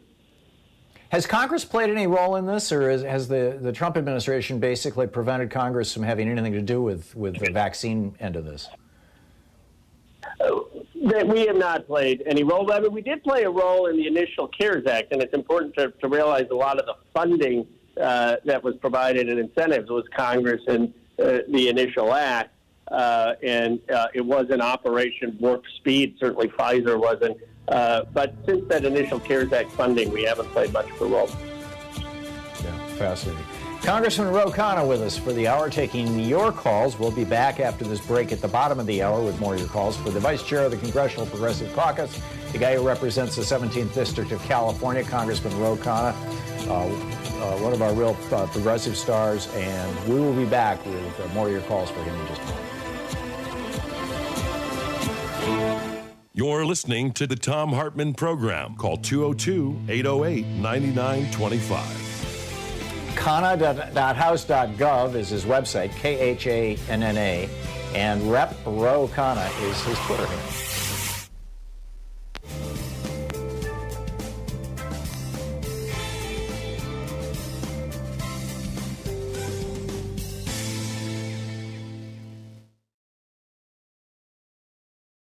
People who make a regular sustaining gift to Free Speech TV will, number one, receive a 2021 calendar magnet, which is really cool. Number two, your donations will be matched dollar for dollar by Jeffrey in California for the first 3 months, up to $7,000. So please consider making a regular monthly contribution. Become a sustaining member. Hey, thanks so much for supporting Free Speech TV all these years. We're back asking for your support this winter. You know, we can all kind of take a deep breath now that the White House is presumably safe and secure, and transitions are starting, and of course there's another election coming up in Georgia, but it's not quite so crazy. So this is the first day, the beginning of the Free Speech TV fund drive for the the winter here of 2020, the year that will live in infamy. And we've got a nice collection of premiums for you. The main point that I would make, though, is that Free Speech TV is supported by you. The network is entirely supported by Free Speech TV donors. In order to help Free Speech TV, we really need you to call now, 877-378-8669, and make your contribution. Free Speech TV exists entirely based on your donations. And therefore, 3 or 4 times a year, we have to come to you for a week or 2 or 3 and ask for money. And in a way, it's kind of asking you to, if you would like to be part of the solution, right? Which is not to say that you're part of the problem if you don't help out, per the old cliche. But becoming part of the solution, becoming part, supporting this medium, supporting Free Speech TV. It's like the best kept secret in America. We actually have a progressive television network that's available all across the country and around the world, too, on the internet. And other venues, Apple TV and Roku, and there's all kinds of ways that you can get Free Speech TV, plus Dish and Direct and all that. So help us spread the word. Help us let other people know about Free Speech TV. Help us keep this network alive. Literally from, Free Speech TV lives from pledge drive to pledge drive. Now, in every pledge drive, we do pick up some monthly donors, people who say, yes, I'm going to commit to give $10 a month and just keep taking it. And when I stop watching Free Speech TV or when I can't afford it anymore, I'll let you know and you can stop dinging my credit card every month. And every single pledge drive, we get another 30 or 40 or 50 or 100 or sometimes even a couple hundred people, who say, yes, here's a small gift that you can take from my credit card every single month. And those are starting to add up. So, now maybe, I frankly don't know the percentages, but it used to be all of what we brought in. I mean, I'm talking like, 10 years ago when we started doing this. It used to be all of what came in was just what came in with the pledge drive. Well, now there's a little bit of a cushion from people who have, in previous fund drives, said, yes, I want to pitch in, I want to be part of Free Speech TV, I want to help out. You can become one of those people right now by calling 877-378-8669 and saying, I would like to make a monthly recurring pledge. I'd like to become, a sustaining member of Free Speech TV. That's really important if you can do it. That said, there's a bunch of goodies for people who call now, 877-378-8669, and say, yes, I would like to make a contribution, a specific, large, one-time large gift contribution to Free Speech TV. With a $20 gift, you have your choice of the Thom Hartmann University bumper sticker or the Free Speech TV Fight for Democracy sticker. With a $50 gift, you have your choice of the Free Speech TV webcam cover or the really cool top-down tote bag that says, it's a tote bag and it's titled Change Never Happens from the Top Down. That's either of those with a $50 gift. With a $75 gift, there's a Free Speech TV hat or the Thom Hartmann Program mug. With a $100 gift, you have your choice of either 2 Free Speech TV face masks or the or the Free Speech TV Quarantine 2020 tumbler. This is really cool. I actually gave something very similar to this as a birthday gift to our business manager a while ago, to our agent, Ron Hardenbaugh. With a $120 gift, you get your choice of the Free Speech TV social distancing kit, or my book, The Hidden History of Monopolies, or my newest book, which it comes out actually in the spring. You won't get it for a month or three, but you'll be one of the very first people to get it, and you'll get an autographed copy, is The Hidden History of American Oligarchy. With a $240 gift, you can join us on a Free Speech TV meet and greet. We do these via Zoom, and we do them a couple times a year. The next two are scheduled for January 13th and February 17th, and we'll hang out together for a while.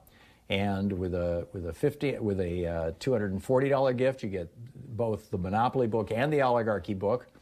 With a $360 gift, you get the Oligarchy, Monopoly, 2 sets of face masks, and the tumbler.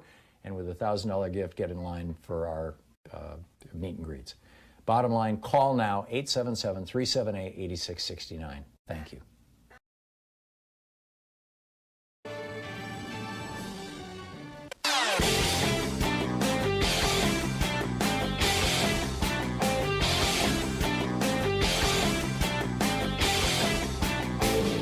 Share the Thom Hartmann Program with your friends. We're available on SiriusXM, Free Speech TV, Pacifica, commercial stations nationwide, YouTube, Twitter, Facebook, on the Thom Hartmann app, and you can even tell your smart speaker to listen to the Thom Hartmann Program. So John Kasich was recently on CNN talking about how Democrats need to be listening to rural America, words to that effect. No, I think Democrats need to be talking to rural America and reminding rural America that it was a Democratic president that got them Social Security. It was a Democratic president that brought electricity to rural America, the RTA through, or the REA rather through the Franklin Roosevelt administration. It was the Democratic Party who brought phones to rural America. It was the Democratic Party that brought Social Security, Medicare, Medicaid, and public education to rural America, subsidized all those things. Democrats don't need to be listening to rural America. They need to be talking to rural America. There's over 1,500 right-wing radio stations in rural America talking smack all the time, 24/7, and none in rural America carrying a progressive message. That's what Democrats need to be paying attention to. You can check out our new video on this over at thomhartmann.com.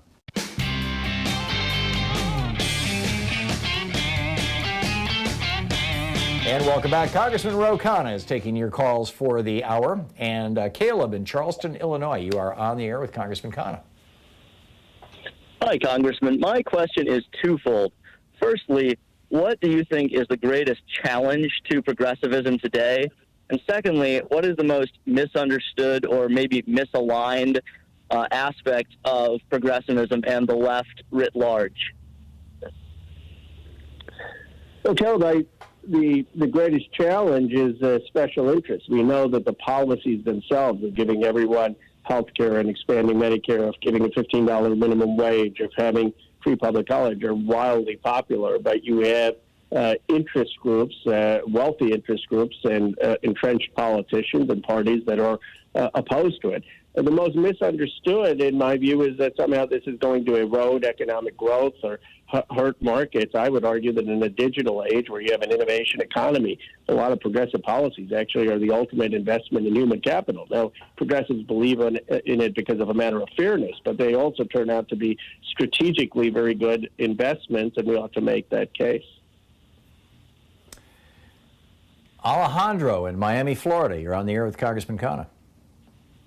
Yes, hello, Congressman. Obviously with the whole issue with GSA Administrator Emily Murphy getting in the way of ascertaining, that Joe Biden won the election, is there any plans to amend the Presidential Transition Act of 1963 to give it more teeth so as to not turn something that's supposed to be a ministerial decision, like objectively you can tell who won the election, into a political one that unfortunately the GSA Administrator turned into? Is there any talks about that in Congress? Alejandro, it's a great point. There is talk about strengthening not only that act, but other acts that this administration violated so that you could not have in the future someone like Trump hurting our possibility of peaceful transition or democracy. I mean, we came out of it barely, and there needs to be a strengthening of laws if you have a future president who so blatantly violates every norm. Steve in La Crosse, Wisconsin, you're on the air with Congressman Khanna. Yeah, Congressman Khanna, I was wondering if you're knowledgeable about two bills in the House. It's 6821 and 6754, having to do with the PPP. My daughter has a small coffee shop in La Crosse, and she did receive some of the money, and she used it to pay her employees, and she used it all. And now she's under the assumption that there's a possibility that she may have to pay income tax on that money, 20 to 30%. Are you knowledgeable about that or have anything to say?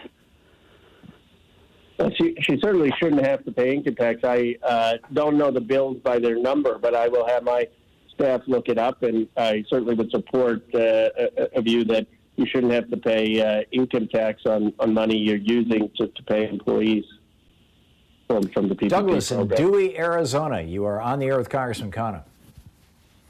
Yeah, my question was about making news more accessible, like especially through apps. You know, especially if they claim they're broadcasting in the public interest, like C-SPAN. I can't get an app for that on my Apple TV, but making players have these apps, and so you don't have to subscribe to cable to get MSNBC and stuff like that. And a question out of curiosity: did Katie Porter win her seat in California? And I'll take the question off the air. Katie Porter, she did win her seat, and she's being considered for many leadership roles. The question of making news apps more accessible, I think, is completely correct, and you should require, if the obstacle is Apple, I mean, they should be required to carry apps for basic news sites, and you should make sure that news sites are being able to make their apps free of charge to as many people as possible. Maureen in Geneva, Illinois. You're on the air with Congressman Khanna. Yes, I'm curious about the total vote. We were told that about 240 million people were eligible to vote. 80 million voted Democratic, about 73 voted Republican. That means 155 at the most million votes. What happened to those other 80 or 85 million votes? Why didn't they vote? 68% was impressive, I guess, but I was expecting 75 or 80. Why did so many people choose not to turn out to vote? It's a great question. It always vexes us in this country why we can't get voter turnout. I do think their voter suppression has some role to play with it. We make it very hard in places for people to vote. We close down polling places. We automatically eliminate people from the rolls. We also had a pandemic, and that, I think, suppressed turnout. But all of that said, I give the Biden team and our groups great credit. I mean, they had extraordinary turnout, and we needed it to win. Nick in Bad Axe, Michigan. You are on the air with Congressman Khanna. Hello, Congressman Khanna. How are you doing today? Hi, Nick. I got to ask you a question. You know, I live up here in a rural area, a lot of farmers and low-wage workers, just because of where we're at. And, I think the progressives need to get some of these radio stations and get some of these speakers on that are on local talk radio here. You know, we've had Rush Limbaugh down here for 15 or 20 years, and none of these people really know what the Democrats do for them. Social Security, Medicare, all these things that these people benefit by. The Republicans act like out here in the rural area, the Democrats have done nothing for them. Can you answer that for me? And I'll take my answer off the air, sir. Thank you. Well, Nick, I'd love to have Tom weigh in because I know he's doing a piece on this, but you're absolutely right that the Democrats and progressives and the left need to do a much better job on talk radio, and that we have very few outlets. We're not communicating to a lot of these constituencies, and we have one-sided communication having gone on for decades. Tom, I don't know if you want to weigh in on the issue. I rant about it fairly regularly here, and when I publish that piece, I'll revisit it. I appreciate your feedback. I owe you an email, but yeah. So let's. Good. Well, I think you're one of the few people talking about this. I mentioned this before on the show that I was amazed when I was out campaigning for Bernie Sanders. How everywhere I went, that people mentioned that they heard of Bernie or supported Bernie because of Thom Hartmann and his brunches with Bernie, which he did for 11 years. And so I saw firsthand out around the country the power of talk radio, the power of building that trust. I don't want you to have too much competition, Tom, but it'd be good to have a few more people like you out there. I would love the competition. I would love it. And our real competition is right-wing talk radio, and the challenge is getting the platforms. So, Alice in Madison, Wisconsin, you are on the air with Congressman Khanna. Hi. I keep hearing about the Great Reset as being an opportunity that the pandemic has presented us, and I've looked into it, and I find it to be rather toxic. Could you describe why the pandemic is a great time to start the Great Reset, and does Congress have a vote on this? And I'll take my answer off the air. Thank you. You mean by the Great Reset? Conspiracy. I think that's one of the conspiracy theory pet phrases. I may be wrong, but I think so. In terms of a conspiracy theory of what? I guess I haven't heard this phrase. Yeah, they think the deep state is gonna, this is their final move. They're going to take over the world. I say, well, obviously that's just wrong. I think the broader issue is how have we had these conspiracy theories propagate online and create toxic groups and false information But I think her question, Congressman, I'm sorry, we just have 30 seconds. I think that her question was does the pandemic provide us with an opportunity to do something like LBJ did after the death of Kennedy or FDR did after the I'm sorry, I misunderstood. I think that's absolutely right. I think we have a opportunity to say we have a healthcare crisis. In a healthcare crisis, we need to cover everyone for basic healthcare. I mean, that's, to me, the most obvious response to Medicare for all.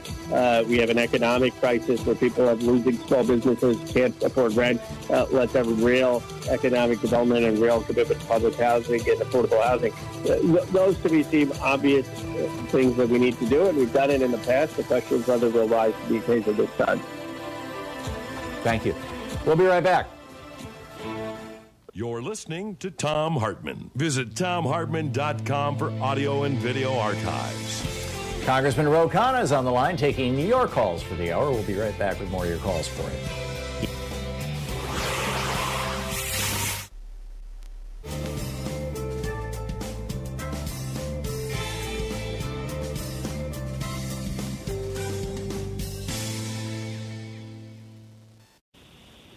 And welcome back. Michael in Los Angeles, you're on the air with Congressman Khanna. Hello, Ro Khanna. Last week, Secretary of Defense Mike Esper was fired, but along with him was 11 other Pentagon Board of Defense members. Do you know anything about it, and does that give you concern about him trying to take some kind of control over the Department of Defense? Mike Esper was believed not to be fired because he would not have military troops on U.S. streets. Well, it does give me concern, the firing of Esper, but I don't think that the way Trump will fight this is by having the military come out and try to hold on to power at the White House. I think what he's going to do is sinister in a different way, which is he's going to try to paint Joe Biden as an illegitimate president to his 40% base. And we're going to hear about this for the next 4 years. And so the question is, how do we overcome that corrosiveness where he's selling an alternative reality? Steve in New Boston, Michigan, you're on the air with Congressman Khanna. Yes, hi, Tom. Congressman Khanna. I have a question today. We're reading that since 2017, Donald Trump has been inquiring about how he can go about getting pardons for people, including possibly for himself. If he should resign the presidency before he leaves office and Mike Pence becomes president and gives him pardons, will the American public be known exactly what he's asking to be pardoned from? because I think we should know this, and we should see total transparency within this new government. The American people are going to demand it. It's the only way to keep our government legit is for us to know everything that's going on. And I'll take my answer offline. Thank you very much. Steve, my understanding is that he doesn't have to give any justification, that the pardon power is pretty close to absolute. So you can just pardon someone without explaining your decision. Now, of course, it does not pardon him from potential state violations and state crimes, but we should be sober about how difficult it is to convict a former president in a jury of their peers in an environment where he has a 40% base. We need to hold him accountable, but be realistic that the rule of law and holding him accountable will not be an easy task. We just have 40 seconds here. To what extent do you, in your opinion, I mean, if you were Joe Biden looking at Donald Trump's crimes, how would you react? What would you do? Or what do you I think actually don't want to Joe Biden's better answers. And as you know, I was on the other side with Bernie Sanders, but this question came up in the debate, and Biden said I'd appoint an attorney general who I knew was committed to the rule of law and was going to hold everyone accountable for the rule of law, and then I wouldn't do anything else. And so I think he should appoint a tough attorney general who will pursue the law exactly where it will go, not give an allowance for Trump or anyone else, but not do anything that would be beyond the law either. Yeah, and leave it out of the Oval Office and leave it in the office of the AG, right? Exactly. Yeah, don't go all Trump on it. Yeah, I totally agree. Congressman Ro Khanna with us, taking your calls for the hour. We'll be back with more of your calls for Congressman Khanna. The number is 202-808-9925. We'll be right back.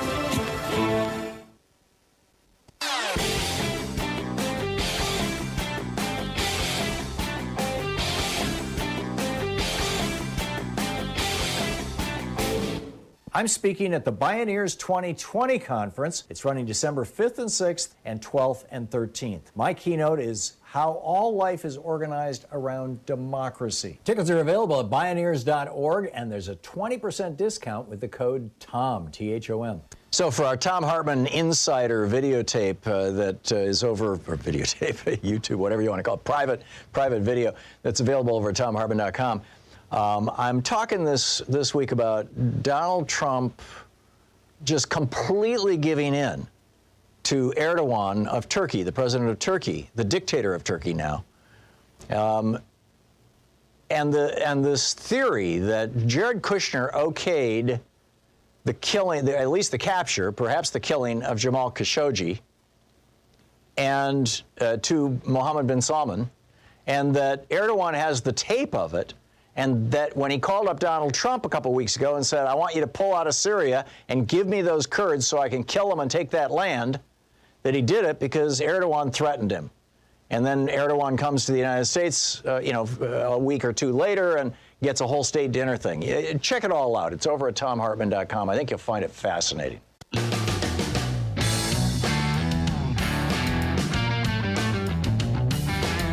Welcome back. Congressman Ro Khanna taking your calls for the hour. And Scott in Miami, Florida, you are on the air with Congressman Khanna. Yes, good afternoon, Mr. Hartmann, Congressman Khanna. Here's my statement and a question, and then I'll listen off here. Mark Zuckerberg spent $400 million. Michael Bloomberg spent $100 million in Florida, and George Soros has financed Antifa and Black Lives Matter. Did these three Jewish communists steal the 2020 election from Donald Trump? Oh, Jesus. Joyce, please flag Scott as a fulminating anti-Semite. I'm curious, though, your response, Congressman. Well, I think, Tom, that kind of anti-Semitism and hate has absolutely no place in our democracy. And well, I guess I'm not so much asking you to respond to him as to how should, when one of these whack jobs who are seeing, Jewish conspiracies or black conspiracies or whatever, when they start promoting this kind of stuff that inevitably in history leads not just to the dissolution of societies, but in some cases mass death. How do we best respond to it as a society? And here's, I think here's our challenge, Tom, and I've been writing a book on this, which I've been thinking a lot about it. Look what just happened in this interaction. He makes this racist comment, and you immediately cut him off, and you say to flag him, and there's some sense of moderation and standards. And it's not because you don't believe in free speech. I mean, no one is saying that he should be arrested. You're just saying, I, Thom Hartmann, don't want that kind of filth on my platform. But if he were to post that same comment today on Facebook or Twitter, he would probably find groups that would share it, proliferate it with absolutely no standards. And that devolution of standards in a media that almost 50% of people rely on for news, I think is a huge challenge to our democracy. People have confused First Amendment principles with a sense of ethical relativism, where they feel they have no responsibility to the type of content in our democracy. Yeah. Did I ever share with you the article that I wrote where I talked about the 10 or 15 years that Nigel and I were moderating forums on CompuServe? This was before Section 230 went into place, and how everything changed when that went into place with the Telecommunications Act. And yeah, okay. I just want to make sure. Okay, let's pick up. Your listeners should read it. I mean, that's absolutely right. I mean, you've literally got these platforms. They say, well, the First Amendment. Well, what would you think if the New York Times tomorrow published the Ku Klux Klan op-ed and said the First Amendment? They'd be excoriated. And yet somehow with these social media platforms, we let them hide behind a veneer of the First Amendment without saying, well, do you really stand by the content you're promoting on your site? Right. Yeah. And back when CompuServe, before this immunity was passed, CompuServe had hired, I mean, we were making good money. There's probably 25, 30 people that worked for us, and we were sharing it with everybody, and because everybody was moderating all these conversations and things and the content that was there. But anyway, let's we just have a couple minutes here. Let's get some more callers in. Larry in Eugene, Oregon, you're on the air with Congressman Khanna. Thank you, Tom. Congressman, with such a narrow split in both houses of Congress, there's bound to be a lot of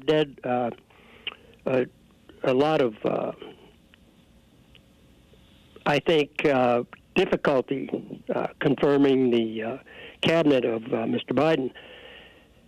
If he can't confirm through the Senate people that he deems absolutely necessary, can he hire them ex officio anyway and pay them out of other funds? Is there a way to get them to serve even if the Senate can't confirm them due to deadlock?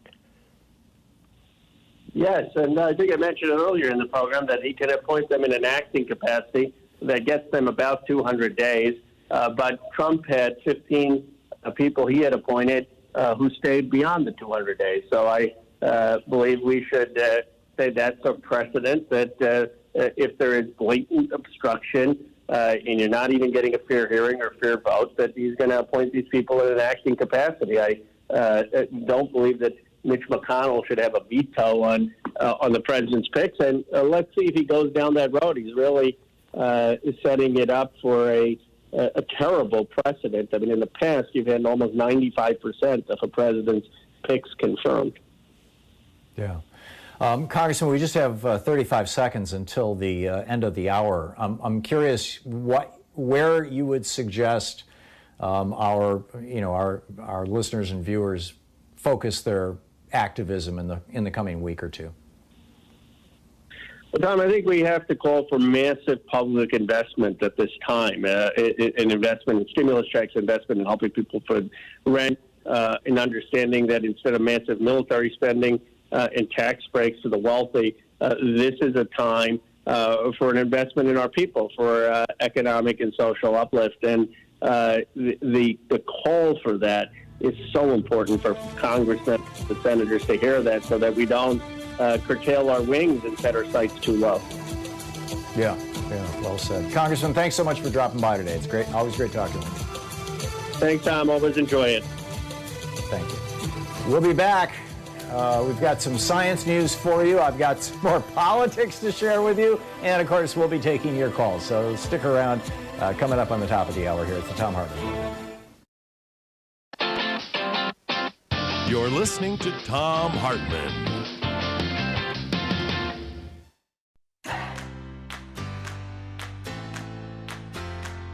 These companies support the Thom Hartmann Program. They are X-Chair, changing the world of seating. More info at xchairtom.com.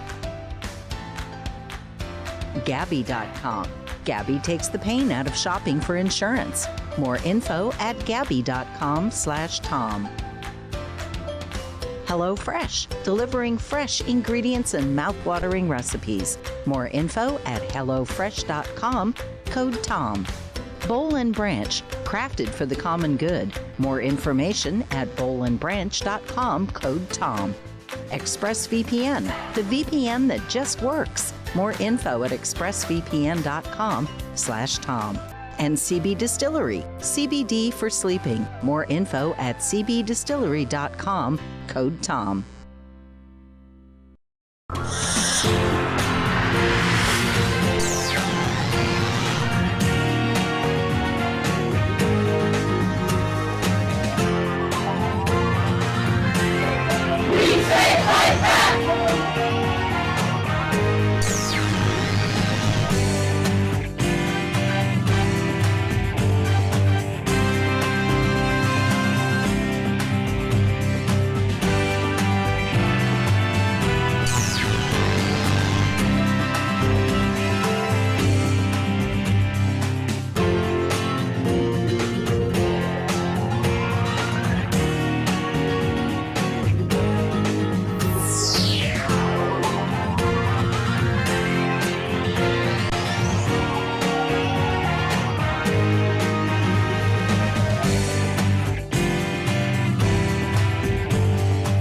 People who make a regular sustaining gift to Free Speech TV will, number one, receive a 2021 calendar magnet, which is really cool. Number two, your donations will be matched dollar for dollar by Jeffrey in California for the first 3 months, up to $7,000. So please consider making a regular monthly contribution. Become a sustaining member. Hey, thanks so much for supporting Free Speech TV all these years. We're back asking for your support this winter. You know, we can all kind of take a deep breath now that the White House is presumably safe and secure, and transitions are starting, and of course there's another election coming up in Georgia, but it's not quite so crazy. So this is the first day, the beginning of the Free Speech TV fund drive for the the winter here of 2020, the year that will live in infamy. And we've got a nice collection of premiums for you. The main point that I would make, though, is that Free Speech TV is supported by you. The network is entirely supported by Free Speech TV donors. In order to help Free Speech TV, we really need you to call now, 877-378-8669, and make your contribution. Free Speech TV exists entirely based on your donations. And therefore, 3 or 4 times a year, we have to come to you for a week or 2 or 3 and ask for money. And in a way, it's kind of asking you to, if you would like to be part of the solution, right? Which is not to say that you're part of the problem if you don't help out, per the old cliche. But becoming part of the solution, becoming part, supporting this medium, supporting Free Speech TV. It's like the best kept secret in America. We actually have a progressive television network that's available all across the country and around the world, too, on the internet. And other venues, Apple TV and Roku, and there's all kinds of ways that you can get Free Speech TV, plus Dish and Direct and all that. So help us spread the word. Help us let other people know about Free Speech TV. Help us keep this network alive. Literally Free Speech TV lives from pledge drive to pledge drive. Now, in every pledge drive, we do pick up some monthly donors, people who say, yes, I'm going to commit to give $10 a month and just keep taking it.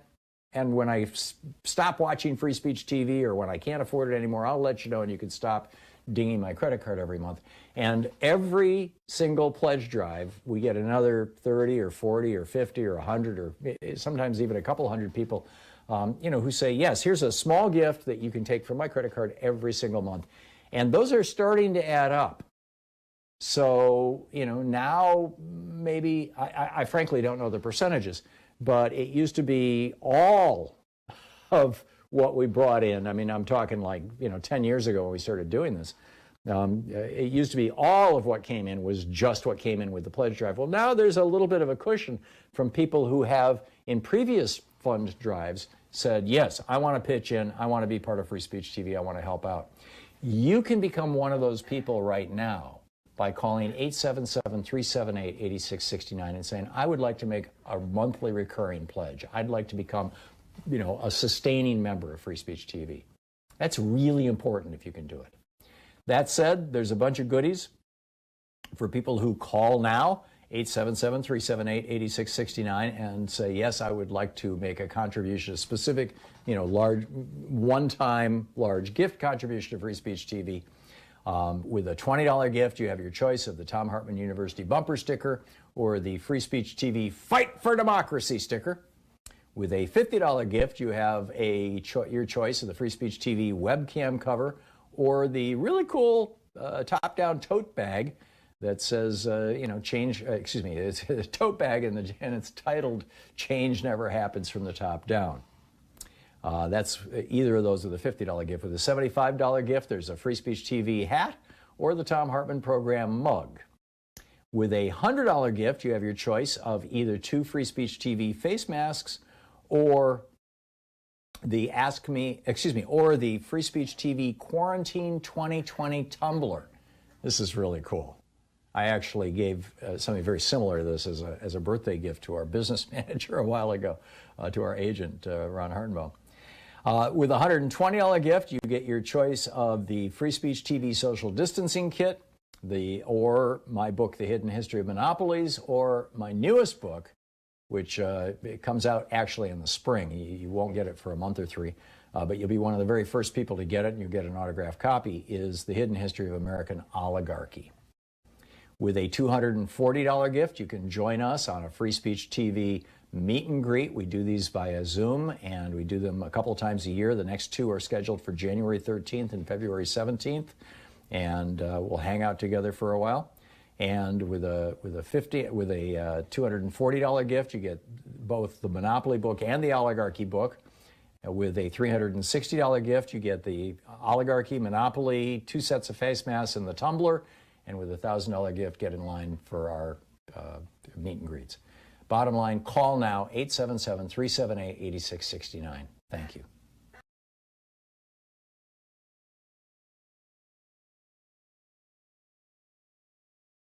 This argument about how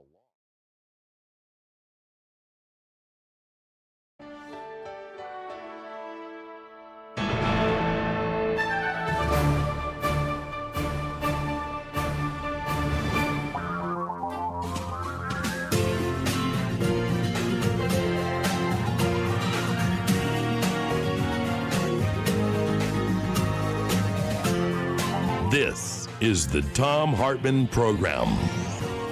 Welcome back to the 3rd hour of our program. You've heard the promos on this program for the Bioneers Conference. Usually it's a physical conference that you go to. I'm one of the keynote speakers this year.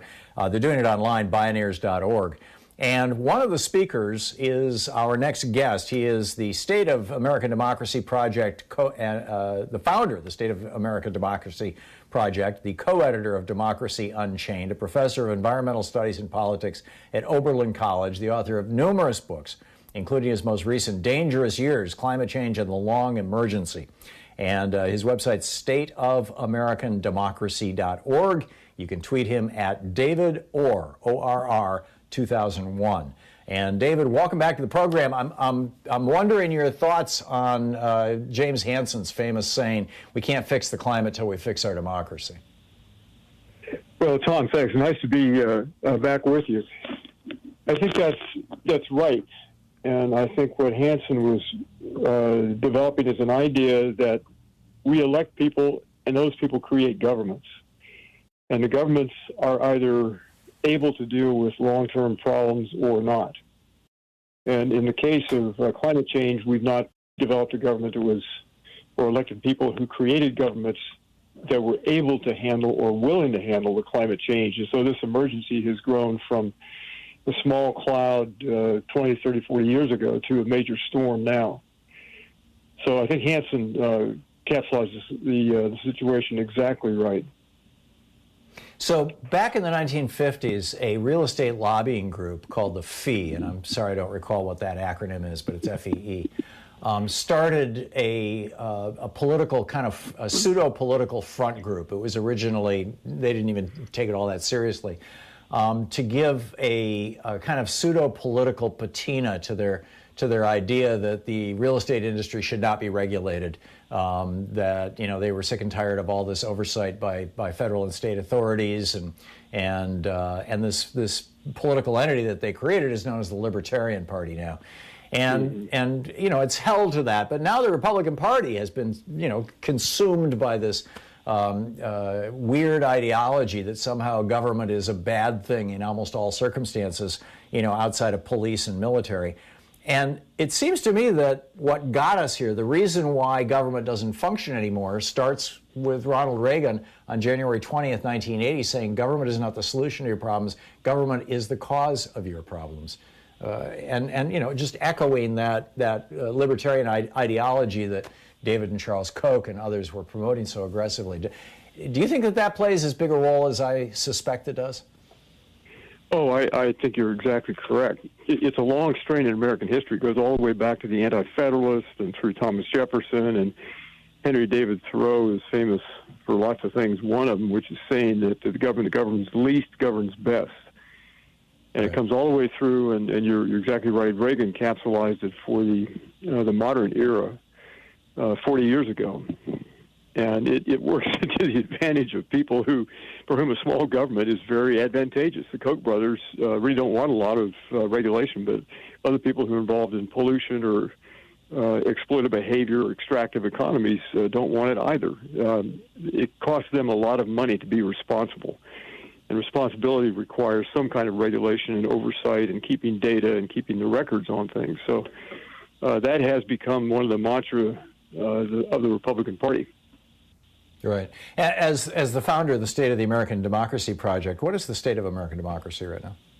Well, the acronym, I think, says it well, SAD, SAD, but it's not quite that simple. In looking back at the election results of 2020, in some ways, the dam held. It contained the fascist impulses that were unleashed by Donald Trump and deregulators and the Koch brothers and hate radio and Fox News and so forth. It held. And the public said, not quite resoundingly enough, but it said clearly that we don't like this. But looking ahead, and if you use COVID as sort of a benchmark, the problems we see with COVID, irresponsible government that didn't act in time, was very ineffective and antagonistic to doing the basic things to protect American health, like wear masks and so forth. That is going to be small potatoes as we move further into the era of rapid climate change. And so you think California fires and twin hurricanes hitting the Gulf Coast and the things that we know are coming at us. It's not a matter of whether, it's just when. That will test democracy in ways that the current pandemic has not or could not. I mean, if we're bothered by this roughly year and a half long problem with COVID, and it's a serious problem, much suffering and so forth. I don't mean to belittle it, but climate change will dwarf that. And climate change, effectively, at some point, is permanent. Unless we take an off-ramp very quickly, this is going to be a permanent crisis. You've written about that very eloquently and a long time ago, so you were one of the early people warning about this. But I think the effect on democracy is we either repair it, as a quote from Jim Hansen refers to, we either repair democracy and make better decisions, or we're in for a very rapid decline of democracy in the middle of all these biospheric constraints, and there are others waiting in the wings, inequity being one of the major ones, and nuclear weapons has not gone away. So, David Orr, what are the steps that you would advise Americans to be taking, or American legislators?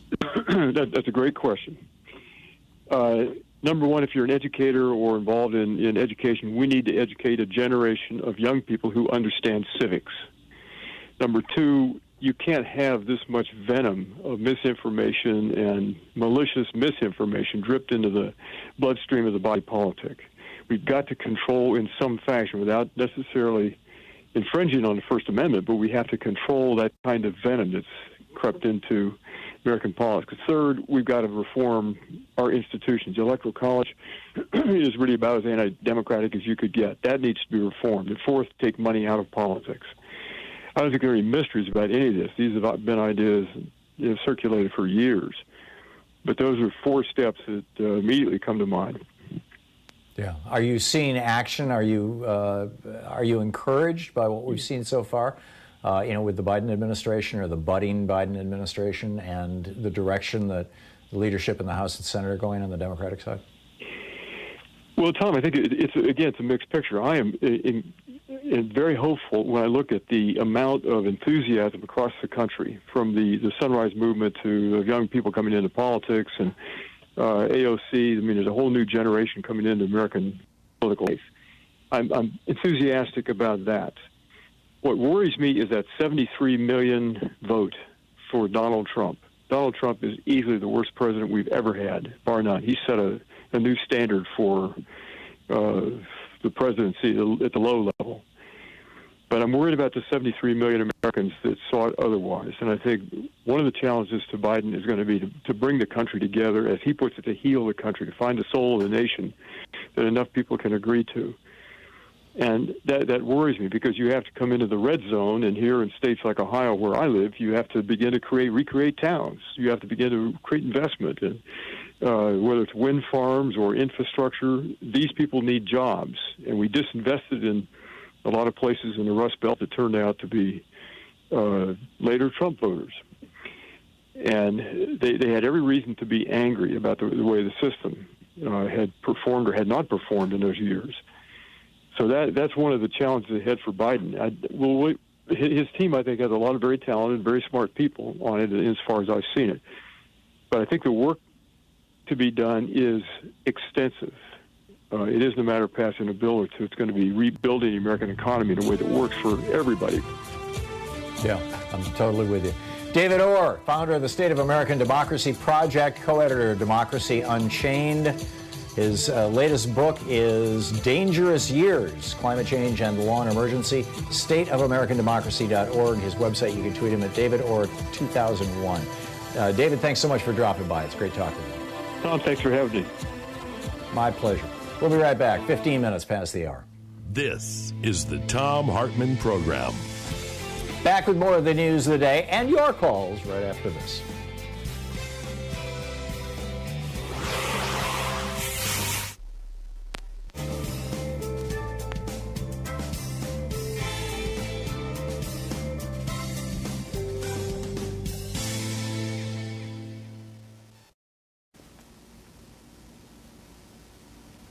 And welcome back. Let's see here. Chris in San Diego. Hey, Chris, what's on your mind today? Hey, Tom, I had a question for the congressman. Obviously didn't make it, but I'll just pose it out here. How do we make him and the Democratic leadership understand? You know, he said that we have to decide whether it's him being Biden? Yeah, Biden and the congressman and just the leadership in general. You know, he made the comment that we need to decide whether it's reasonable to go after an ex-president. That's where we lose right there. It's not about whether we can do it or even should do it. It's about controlling the narrative. They have no evidence, no proof of anything, and for 4 years they've been yelling, lock them up. They charge. Then they get the narrative. The Democrats are still trying to play the reasonable game, and we're not dealing with a reasonable party on the other side. It just doesn't work. And how do we get them to understand that? It's kind of like, you know, trying to show your grandpa how to work the new computer. So the world has changed. We cannot continue to play by those same old rules.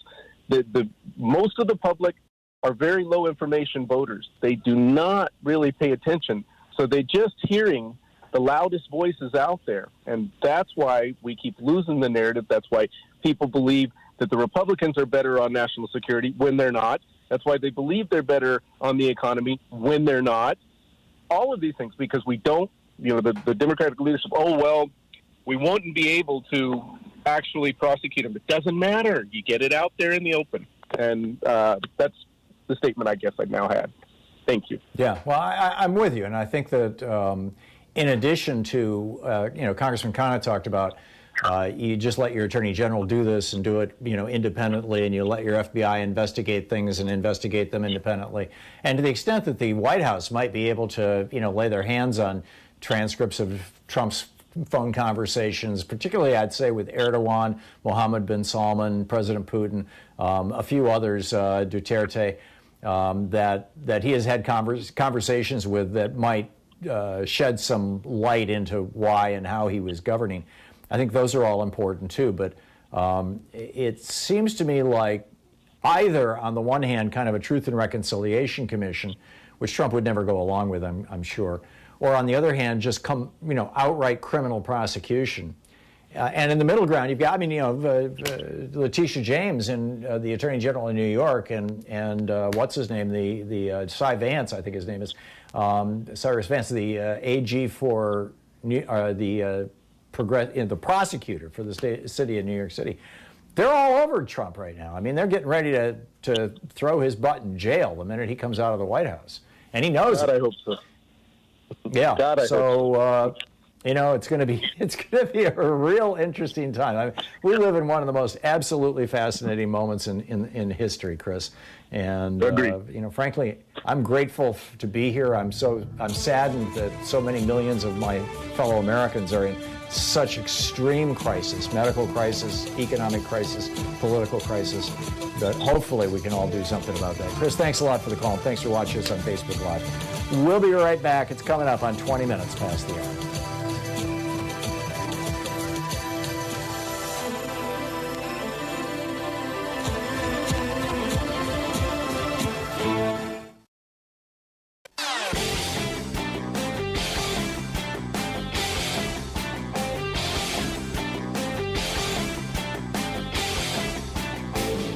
Share the Thom Hartmann Program with your friends. We're available on SiriusXM, Free Speech TV, Pacifica, commercial stations nationwide, YouTube, Twitter, Facebook, on the Thom Hartmann app, and you can even tell your smart speaker to listen to the Thom Hartmann Program. So we need to be thinking right now about how to Trump-proof the presidency in the future. I mean, Donald Trump is causing all kinds of chaos and disasters, and things are, frankly, I think, going to get much worse before they get better. And I don't think they're going to get better until after January 21st or January, noon on January 20th. And that's assuming that, absolute craziness doesn't happen. But, there's a bunch of steps that we need to take, from recalibrating or fixing how we do our elections, to fixing how we handle money in politics, to fixing the pardon power of the presidency, to specifically saying that if a president is found to be a criminal, he or she can still be held to account. I mean, just straightforward stuff. And we need to be getting ready to do this. I lay it all out in a new video for people who support our program that you can find over at thomhartmann.com.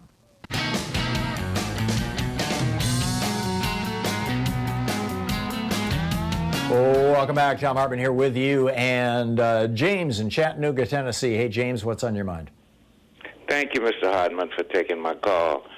The leadership of the Democratic Party, that's what I want to focus on. We got by the skin of our teeth. Had it not been, I'm going to have to say it, for Stacey Abrams. I agree. Perez, he's very educated. He's a nice guy. He's kind. He's, like I said, he's knowledgeable, but he's just a too nice guy for the RNC. They would have ate him alive. I mean, I like So who do you think should be heading up the DNC, James? Stacey Abrams. Oh, really? I won't just call it like I see it. Oh, yeah. She should be in contention. Yeah, because she should be. She galvanized black people. She's probably like it's never been galvanized before. I agree, James. I do guess, though, I'm that... sorry, but he sit back. We didn't see him. Yeah. And Go ahead. Go ahead.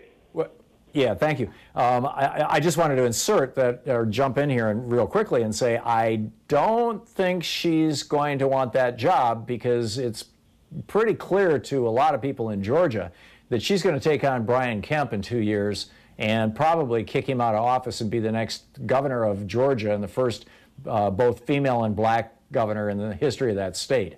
And, and she's like, seeding the ground, electorally for that. Not just, to feather her own nest, but, for everybody on, who would be a colleague and an ally. So, but this is, that's a great point. And this is something that I think. I like what you said. Yeah. I like what you said. I'm pretty sure it's true. I know people who know people, as they say. And so we'll see. But James, I got to move along. But thank you for the call. And spot on. We do need some fighters in the Democratic Party. Tom Perez, on occasion, has really, really done a great job. Maybe he needs to hire an attack dog to go with him or something. I don't know. Muriel in Greensboro, North Carolina. What's on your mind, Muriel? Hi, Tom. Thanks for taking my call. I've been concerned about the disrespect that's in the Republican Party. They make no bones about talking down to people that have responsibilities of raising their children. They're allowing President Trump to be such an anarchist in the public's eye, and it's roused many people with the wrong kind of mindset. Graham, Mitch McConnell, Barr, don't they have some type of consciousness to make the president accountable for his own actions when they know that it's wrong, when they have a gut feeling that it's leading the whole country, the young people especially, in a different mindset? They don't want to be bothered. I'm afraid to talk to my son because he's learned how to be disrespectful in a way that is not healthy. You can't go and tell people you can go down the street and shoot. Oh, my God. I couldn't believe some of the things I've seen and heard from a president that's supposed to represent the country of democracy, and his people that stand in the Republican Party, allowing it to go down where it is unconscionable to think that no one is going to stand and make him accountable. Or if they did, is anything written in blood, signed in blood, that they made an agreement to not go against anything that he says or have said or conducted himself? Muriel, what America needs to understand is that fascism is actually an ideology. There's actually a worldview connected with what Donald Trump and Bill Barr and Mike Pompeo and all these guys are actually enthusiastically doing. It's not like they're sitting around going, I'm a bad person and I got to sneak this under. They actually think that they're neo-Calvinists. The Calvinist religion believes that because we're all born of women, we're all tainted by the original sin, and but God figures out before we're even born who should be in charge, and the way that we figure out who's supposed to be in charge is we look at who's got the riches. Whoever's wealthiest, they're blessed by God. And so these guys have this is part of their ideology, and so they really believe that power should not be distributed across the board. They really believe that Americans shouldn't be voting. They really believe in their little elite, we're so smart, we're so rich, therefore we should run the country. They believe that. And until we engage that belief, that really toxic belief, that has destroyed country after country. It destroyed Germany in the 40s. It destroyed the 30s. It destroyed Italy. It destroyed all of Europe in the 1930s. Right now it's destroying India and the Philippines and Brazil and Hungary and Poland. Until we take on that ideology, we're going to have a big lift, Muriel. But your points are so well taken. Thank you so much for the call. We'll be right back. You're listening to the Thom Hartmann Program. Call 202-808-9925. 28 minutes past the hour, more of your calls and the news of the day right after this.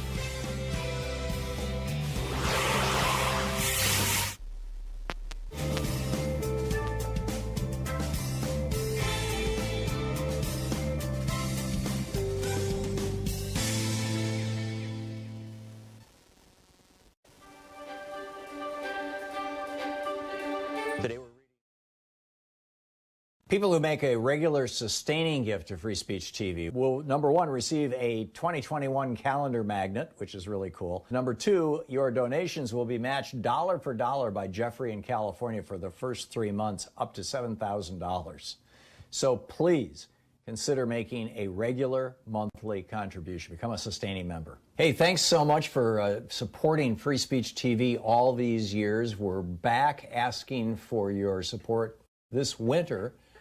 You know, we can all kind of take a deep breath now that the White House is presumably safe and secure, and transitions are starting, and of course there's another election coming up in Georgia, but it's not quite so crazy.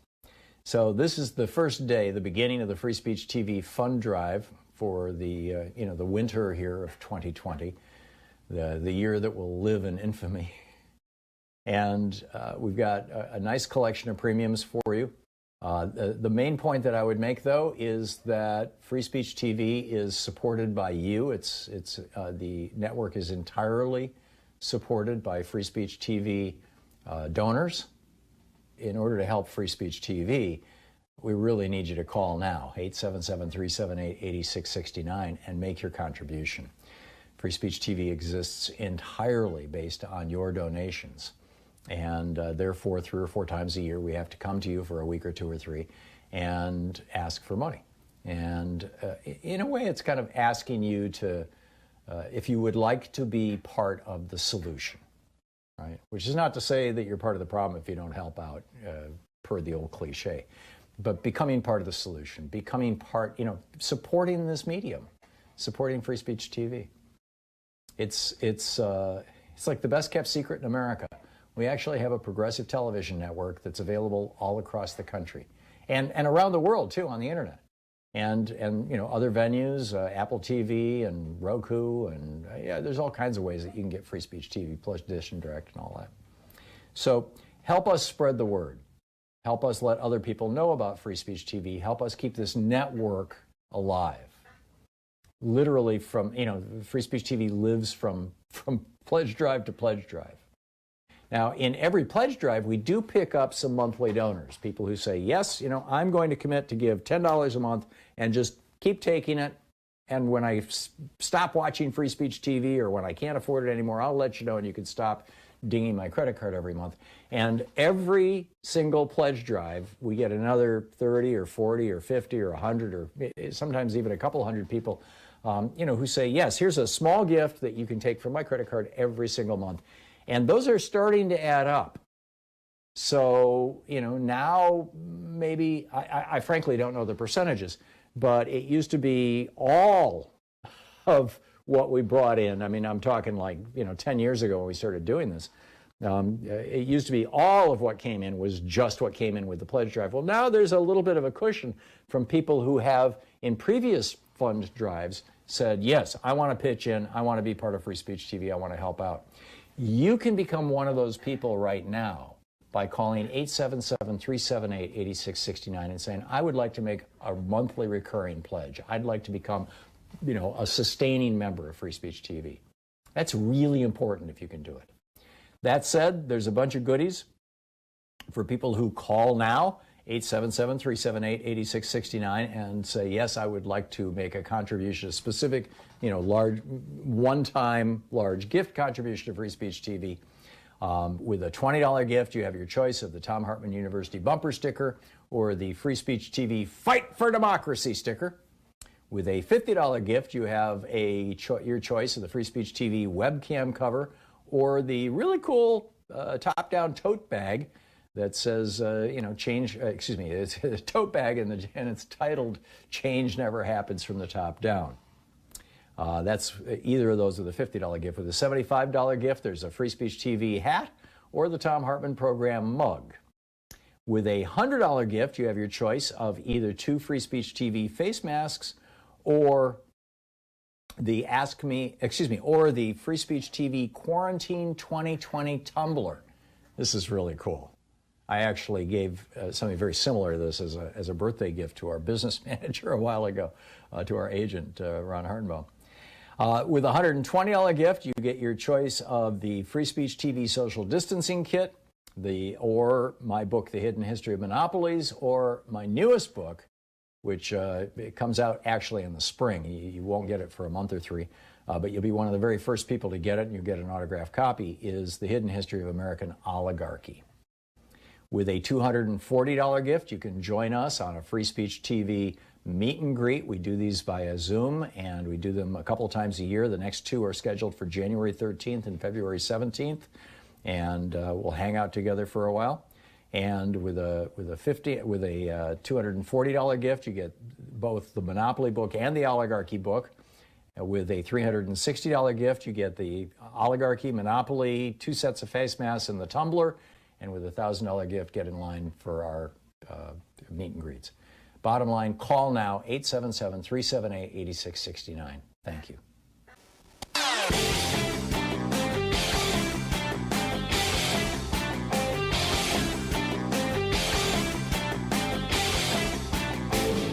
I'm speaking at the Bioneers 2020 conference. It's running December 5th and 6th and 12th and 13th. My keynote is how all life is organized around democracy. Tickets are available at Bioneers.org, and there's a 20% discount with the code TOM, T-H-O-M. So we have a new video up over at TomHartmann.com for people who are signed up, for supporters of our program. And it's about how Donald Trump, 16 days after Mr. Khashoggi was murdered by the Saudis in Turkey and his body dismembered and vanished, 16 days after that happened, without notifying Congress and with virtually no mention to anybody, Donald Trump authorized the transfer of top secret nuclear technology to the Saudis. This should be a serious issue. Tim Kaine, the senator from Virginia, is raising hell about it because Khashoggi lived in Virginia. But I think everybody in Congress should be raising hell about this. And when you back this up with this new report out from ProPublica that the Saudis were involved in 9/11, it gets real interesting. So you can check that out over at TomHartmann.com. Look for our basically members-only video.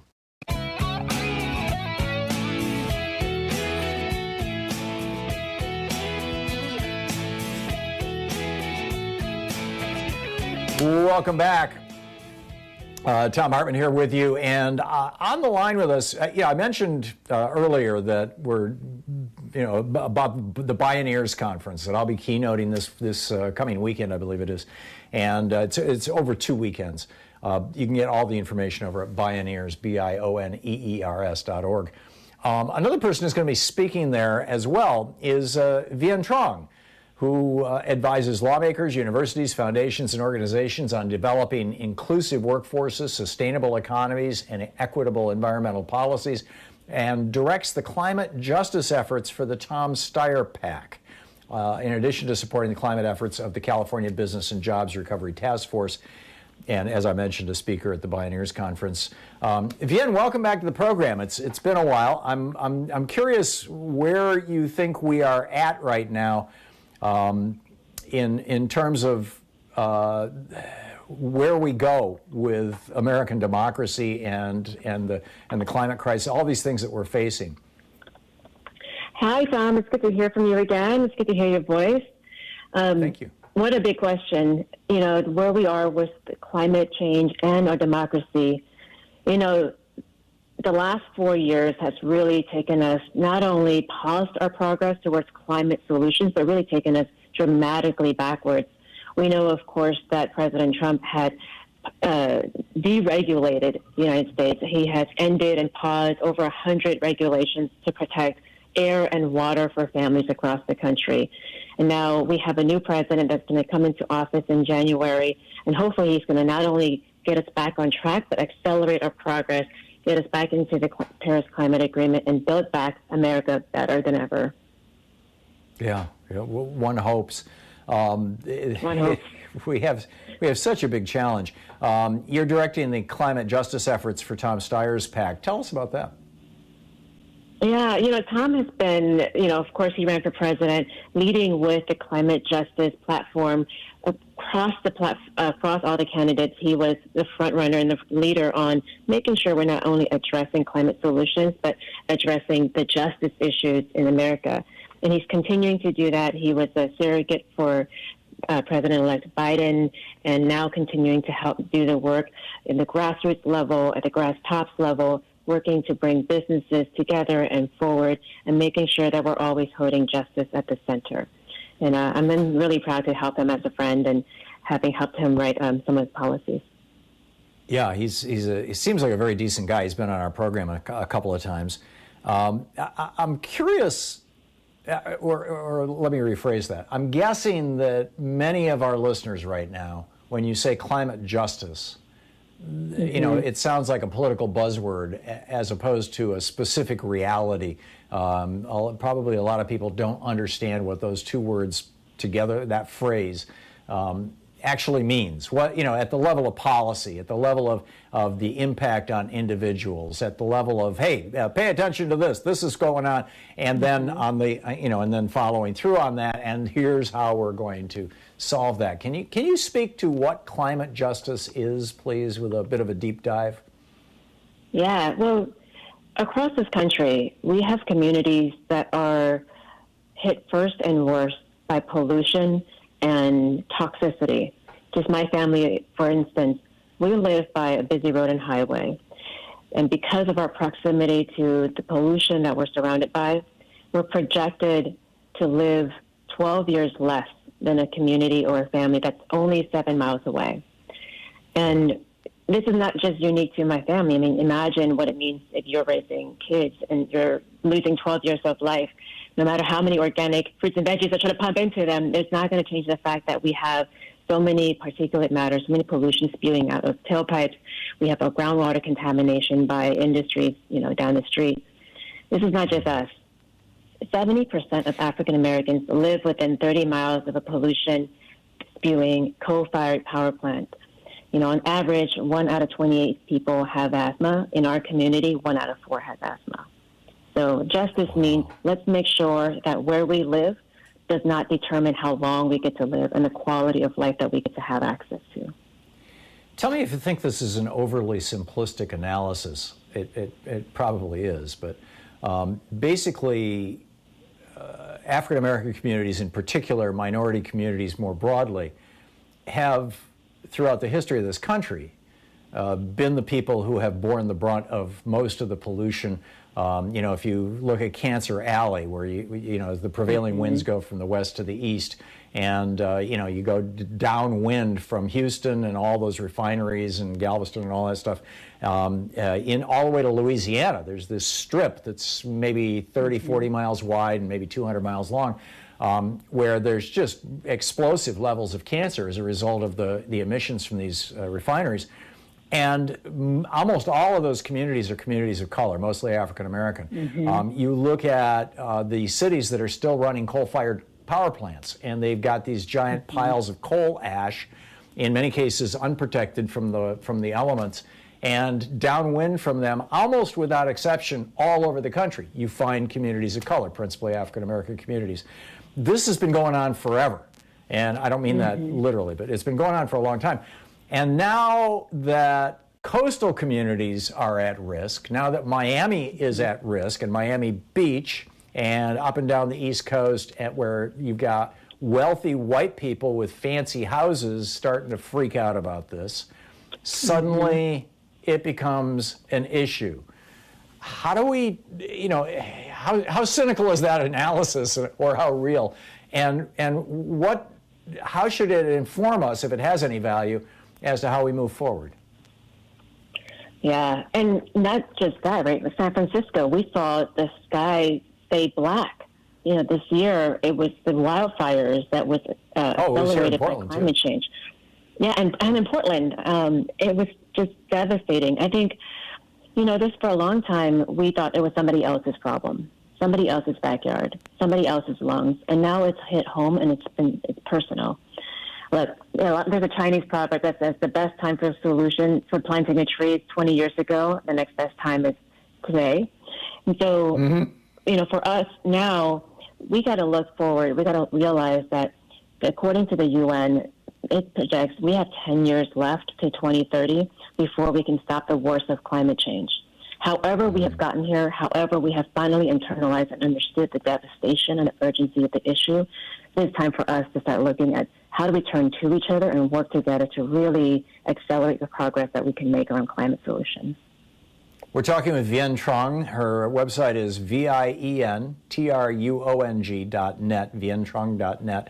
Twitter handle is Viendetta, VIENDETTA. That's kind of cool. Vien, tell us about what you're going to be speaking about at the Bioneers Conference. We're going to look at how do we make sure now that we can focus our minds around solutions.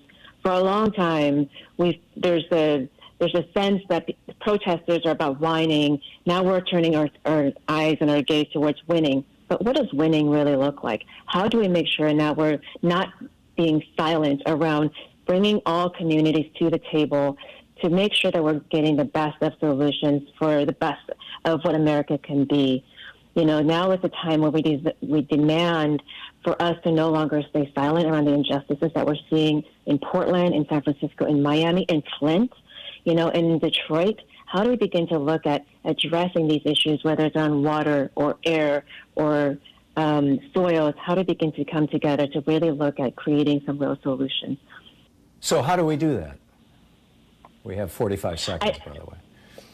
Yeah, I think it's about making sure we're plugging in on democracy, making sure we're looking at our politics, having leaders that represent us, policy-wise, represents the communities not long neglected. Our private sector has to really step up to the table and really make sure we're addressing not only their shareholders, but also their stakeholders' values. Yeah, and the stakeholders being the people who live in the communities around them, the people who work for them, the people who buy their products, the people who once made their products, that kind of thing? You, me, everybody at the kitchen table, yes, exactly. They're consumers and the shareholders as well. Yeah, we're all parts of this. Vien Truong, the website VIENTRUONG.net, VienTruong.net. Viendetta is Vien's Twitter handle. Vien, thanks so much for dropping by. It's great talking with you. Tom, thank you so much. My pleasure. My pleasure. Anytime. We got a lot of work to do. Okay, we'll be back with more of the news of the day and your calls right after this. Stick around. You're listening to Thom Hartmann. Visit ThomHartmann.com for audio and video archives. Back in just a minute with your calls. Stick around.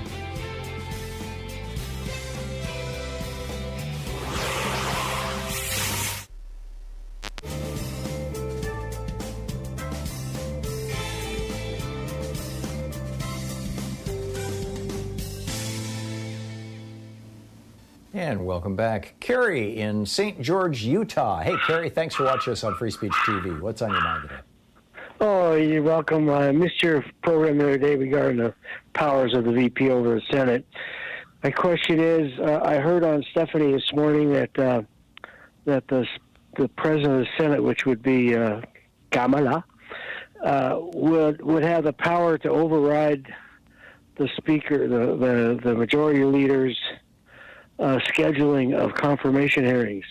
And I'm trying to find online anything about that. That's correct. That's the speculation. Yeah, that's the speculation. Nobody really knows because it's never been tested.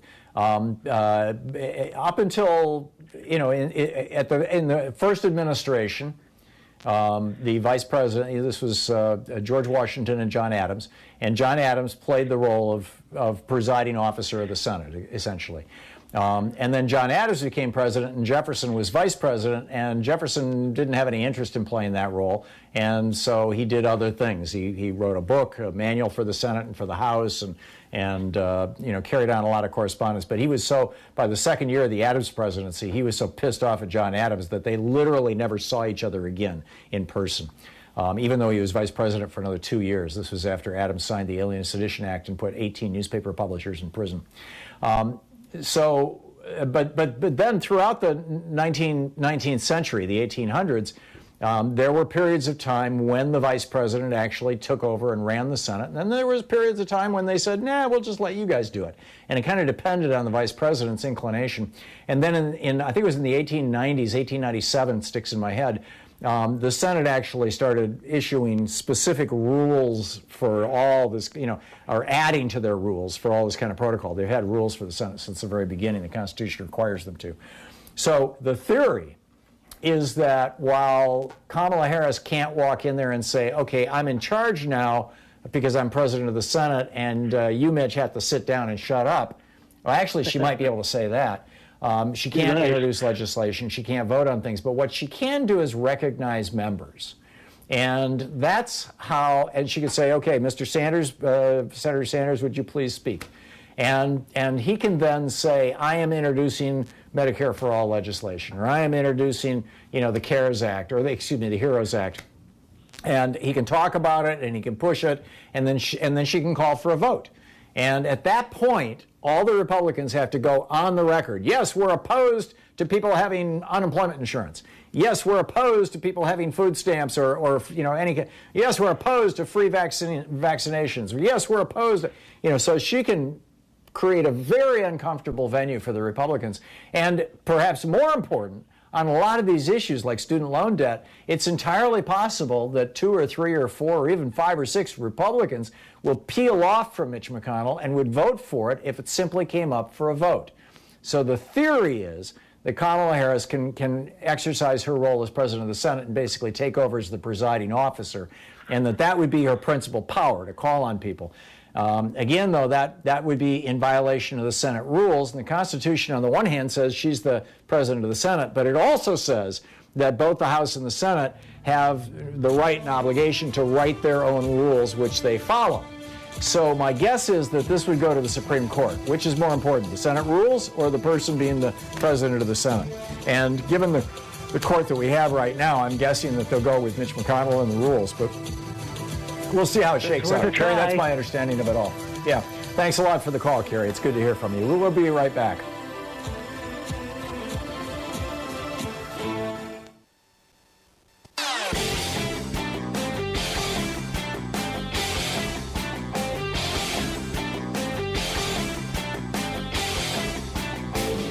The Hidden History of the Supreme Court tells the story of Nixon and Reagan's committing treason to steal the White House. Our video for our supporters of our program this week. No live read here. And welcome back. Let's see here. James in Vancouver, Canada. Hey, James. Thanks for listening to us on Sirius XM. What's up? Oh, hi. I'll be quick. I know time is short. I just follow, we're like any other English country, an English-speaking country. We're inundated with your politics. It's just, I got a question. I asked John Fugelsang this once and kind of got like a heck no. But just looking at this, it seems it's easier for Democrats to win the White House, which happened last time. I know it was pretty close in the Electoral College. And they've won the House. But you were just talking about the Senate, and my understanding is it's unlikely they're going to win these 2 runoffs in Georgia. And looking ahead, it's difficult on the map to see where Democrats can get a majority or, even get 52 or 53 seats to be able to pass things. When does it become that you have to change your constitution, which I see no effort to do, even though, as you know, in the past it did frequently happen, or there becomes what I'm getting at here is like a separatist movement. I'm not advocating for breaking up of your union, but when do people, for example, in the West Coast states, I understand you're from Oregon, and if you look at the map, Arizona's going bluer, New Mexico, Colorado, Nevada, when does that become a conversation? Because there's so much that needs to be done. You've been talking about climate change, right, and healthcare, and as you know, you're the only wealthy country that doesn't have universal healthcare. But when does that happen? And there is one example recently, the Czechoslovakia, it wasn't violence. I'm just wondering if that ever comes because, there must be a frustration point where, you're not able to do things. And I'm just curious what you think about that. Yeah. Well, there's a lot to unpack there, James. In terms of separatist movements, I think, it's not going to happen. I mean, we fought a civil war over that, and we're not going to go back to that. But I do think that with the interstate climate compacts that you've seen, and now this interstate compact to basically do away with the Electoral College by each state committing to throw their electoral votes to not who won the vote in their state, but to the candidate who won the vote across the entire country. If that could pass, this is an interstate compact. It's being done independent of Congress. That would eliminate the Electoral College. And had that been in force, the last Republican president we would have elected would have been George Herbert Walker Bush, and because he was the last Republican president who actually won a majority of the popular vote.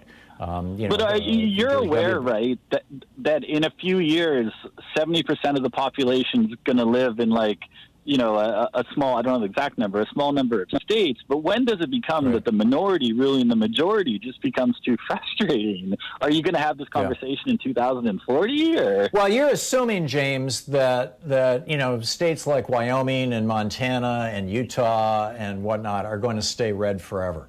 And I think as long as there's 1,200 right-wing talk radio shows across the country and another 1,000 or so religious shows that are doing thinly disguised politics along with their religion, I think as long as that stands, Red America stands.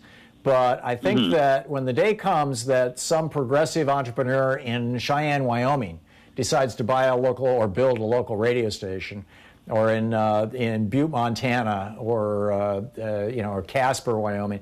I think that people have been listening for now 40 years to right-wing talk radio and have just become automatons. It's like, I know my talking points because I heard them from Rush, and then I heard them from Sean, and then I heard them from Glenn, and then I heard them from Mark Levin, and on and on.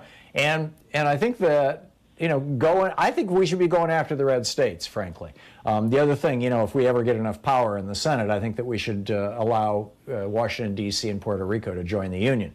Did you honestly see that happening, though? That those new states will come in? Okay. Well, D.C. has been begging for statehood forever. With Puerto Rico, it gets a little more difficult, but Republicans have always fought D.C. statehood because up until very recently, D.C. was a majority black city. Now it's kind of on the edge of not being anymore, but still, there's a lot of black people in Washington, D.C., and that's enough to make Republicans freak out. And because one of the core fundamental electoral strategies of the Republican Party, and has been since Richard Nixon in 1968, is the Southern strategy, naked racism. So, yeah, I think we can get it through. I'm hopeful we can get it through. James, as you said, I'm running out of time here, and I want to get Penny from Jackson, Wyoming. So I just invoked Wyoming. So, James, thanks a lot for the call. It's great to hear from you. Call again. Penny in Jackson, Wyoming. Hey, Penny, what's up? Hi there, Tom. I have a challenge or a query. Why are we so generally accepting of the use of the word norms when these aren't norms that are happening to us? Not For saying example, please and thank you, is breaking a norm, not writing a letter Give me to an your example of what grandmother. you're talking about, Penny. Well, we say, the president breaks all the norms, or he's not abiding by the norms, or Representative Khanna mentioned it earlier in your program. I think he was referring to McConnell and Emily Murphy. They aren't breaking norms. They're lying. They're breaking the social contract. Which what a allows norm us, is. to live us, but the social contract is the kind of thing we all observe, no matter where you are on the political spectrum, because it enables us to live together in groups. We all stop at stop signs, even if there's nobody on the other road, and there's no policeman lurking to give us a ticket. So I don't think what's happening are breaking the norms. That we should be using much stronger language? Yes, exactly. Yeah, okay, I'm totally with you. Call it call it deliberately misleading. I'm calling it sedition. It's the incitement of violence against a government. That's sedition. Penny, thank you for the call. Great to hear from you. And thank you for being with us today. We'll be back tomorrow, same time, same place. In the meantime, don't forget, democracy is not a spectator sport. It requires all of us, and that includes you. Thanks so much for showing up on my show today. Looking forward to tomorrow, and get out there, get active, tag your expert. We'll see you tomorrow.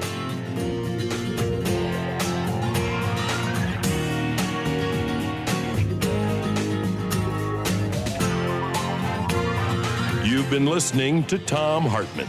For audio and video archives, visit thomhartmann.com.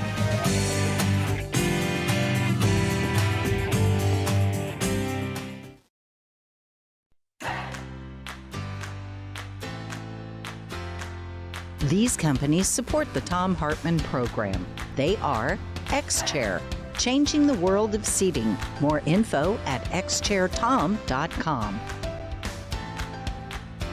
Gabby.com. Gabby takes the pain out of shopping for insurance. More info at gabby.com/Tom. HelloFresh, delivering fresh ingredients and mouth-watering recipes. More info at hellofresh.com, code TOM. Boll and Branch, crafted for the common good. More information at bollandbranch.com, code TOM. ExpressVPN, the VPN that just works. More info at expressvpn.com/Tom. And CB Distillery, CBD for sleeping. More info at cbdistillery.com, code TOM.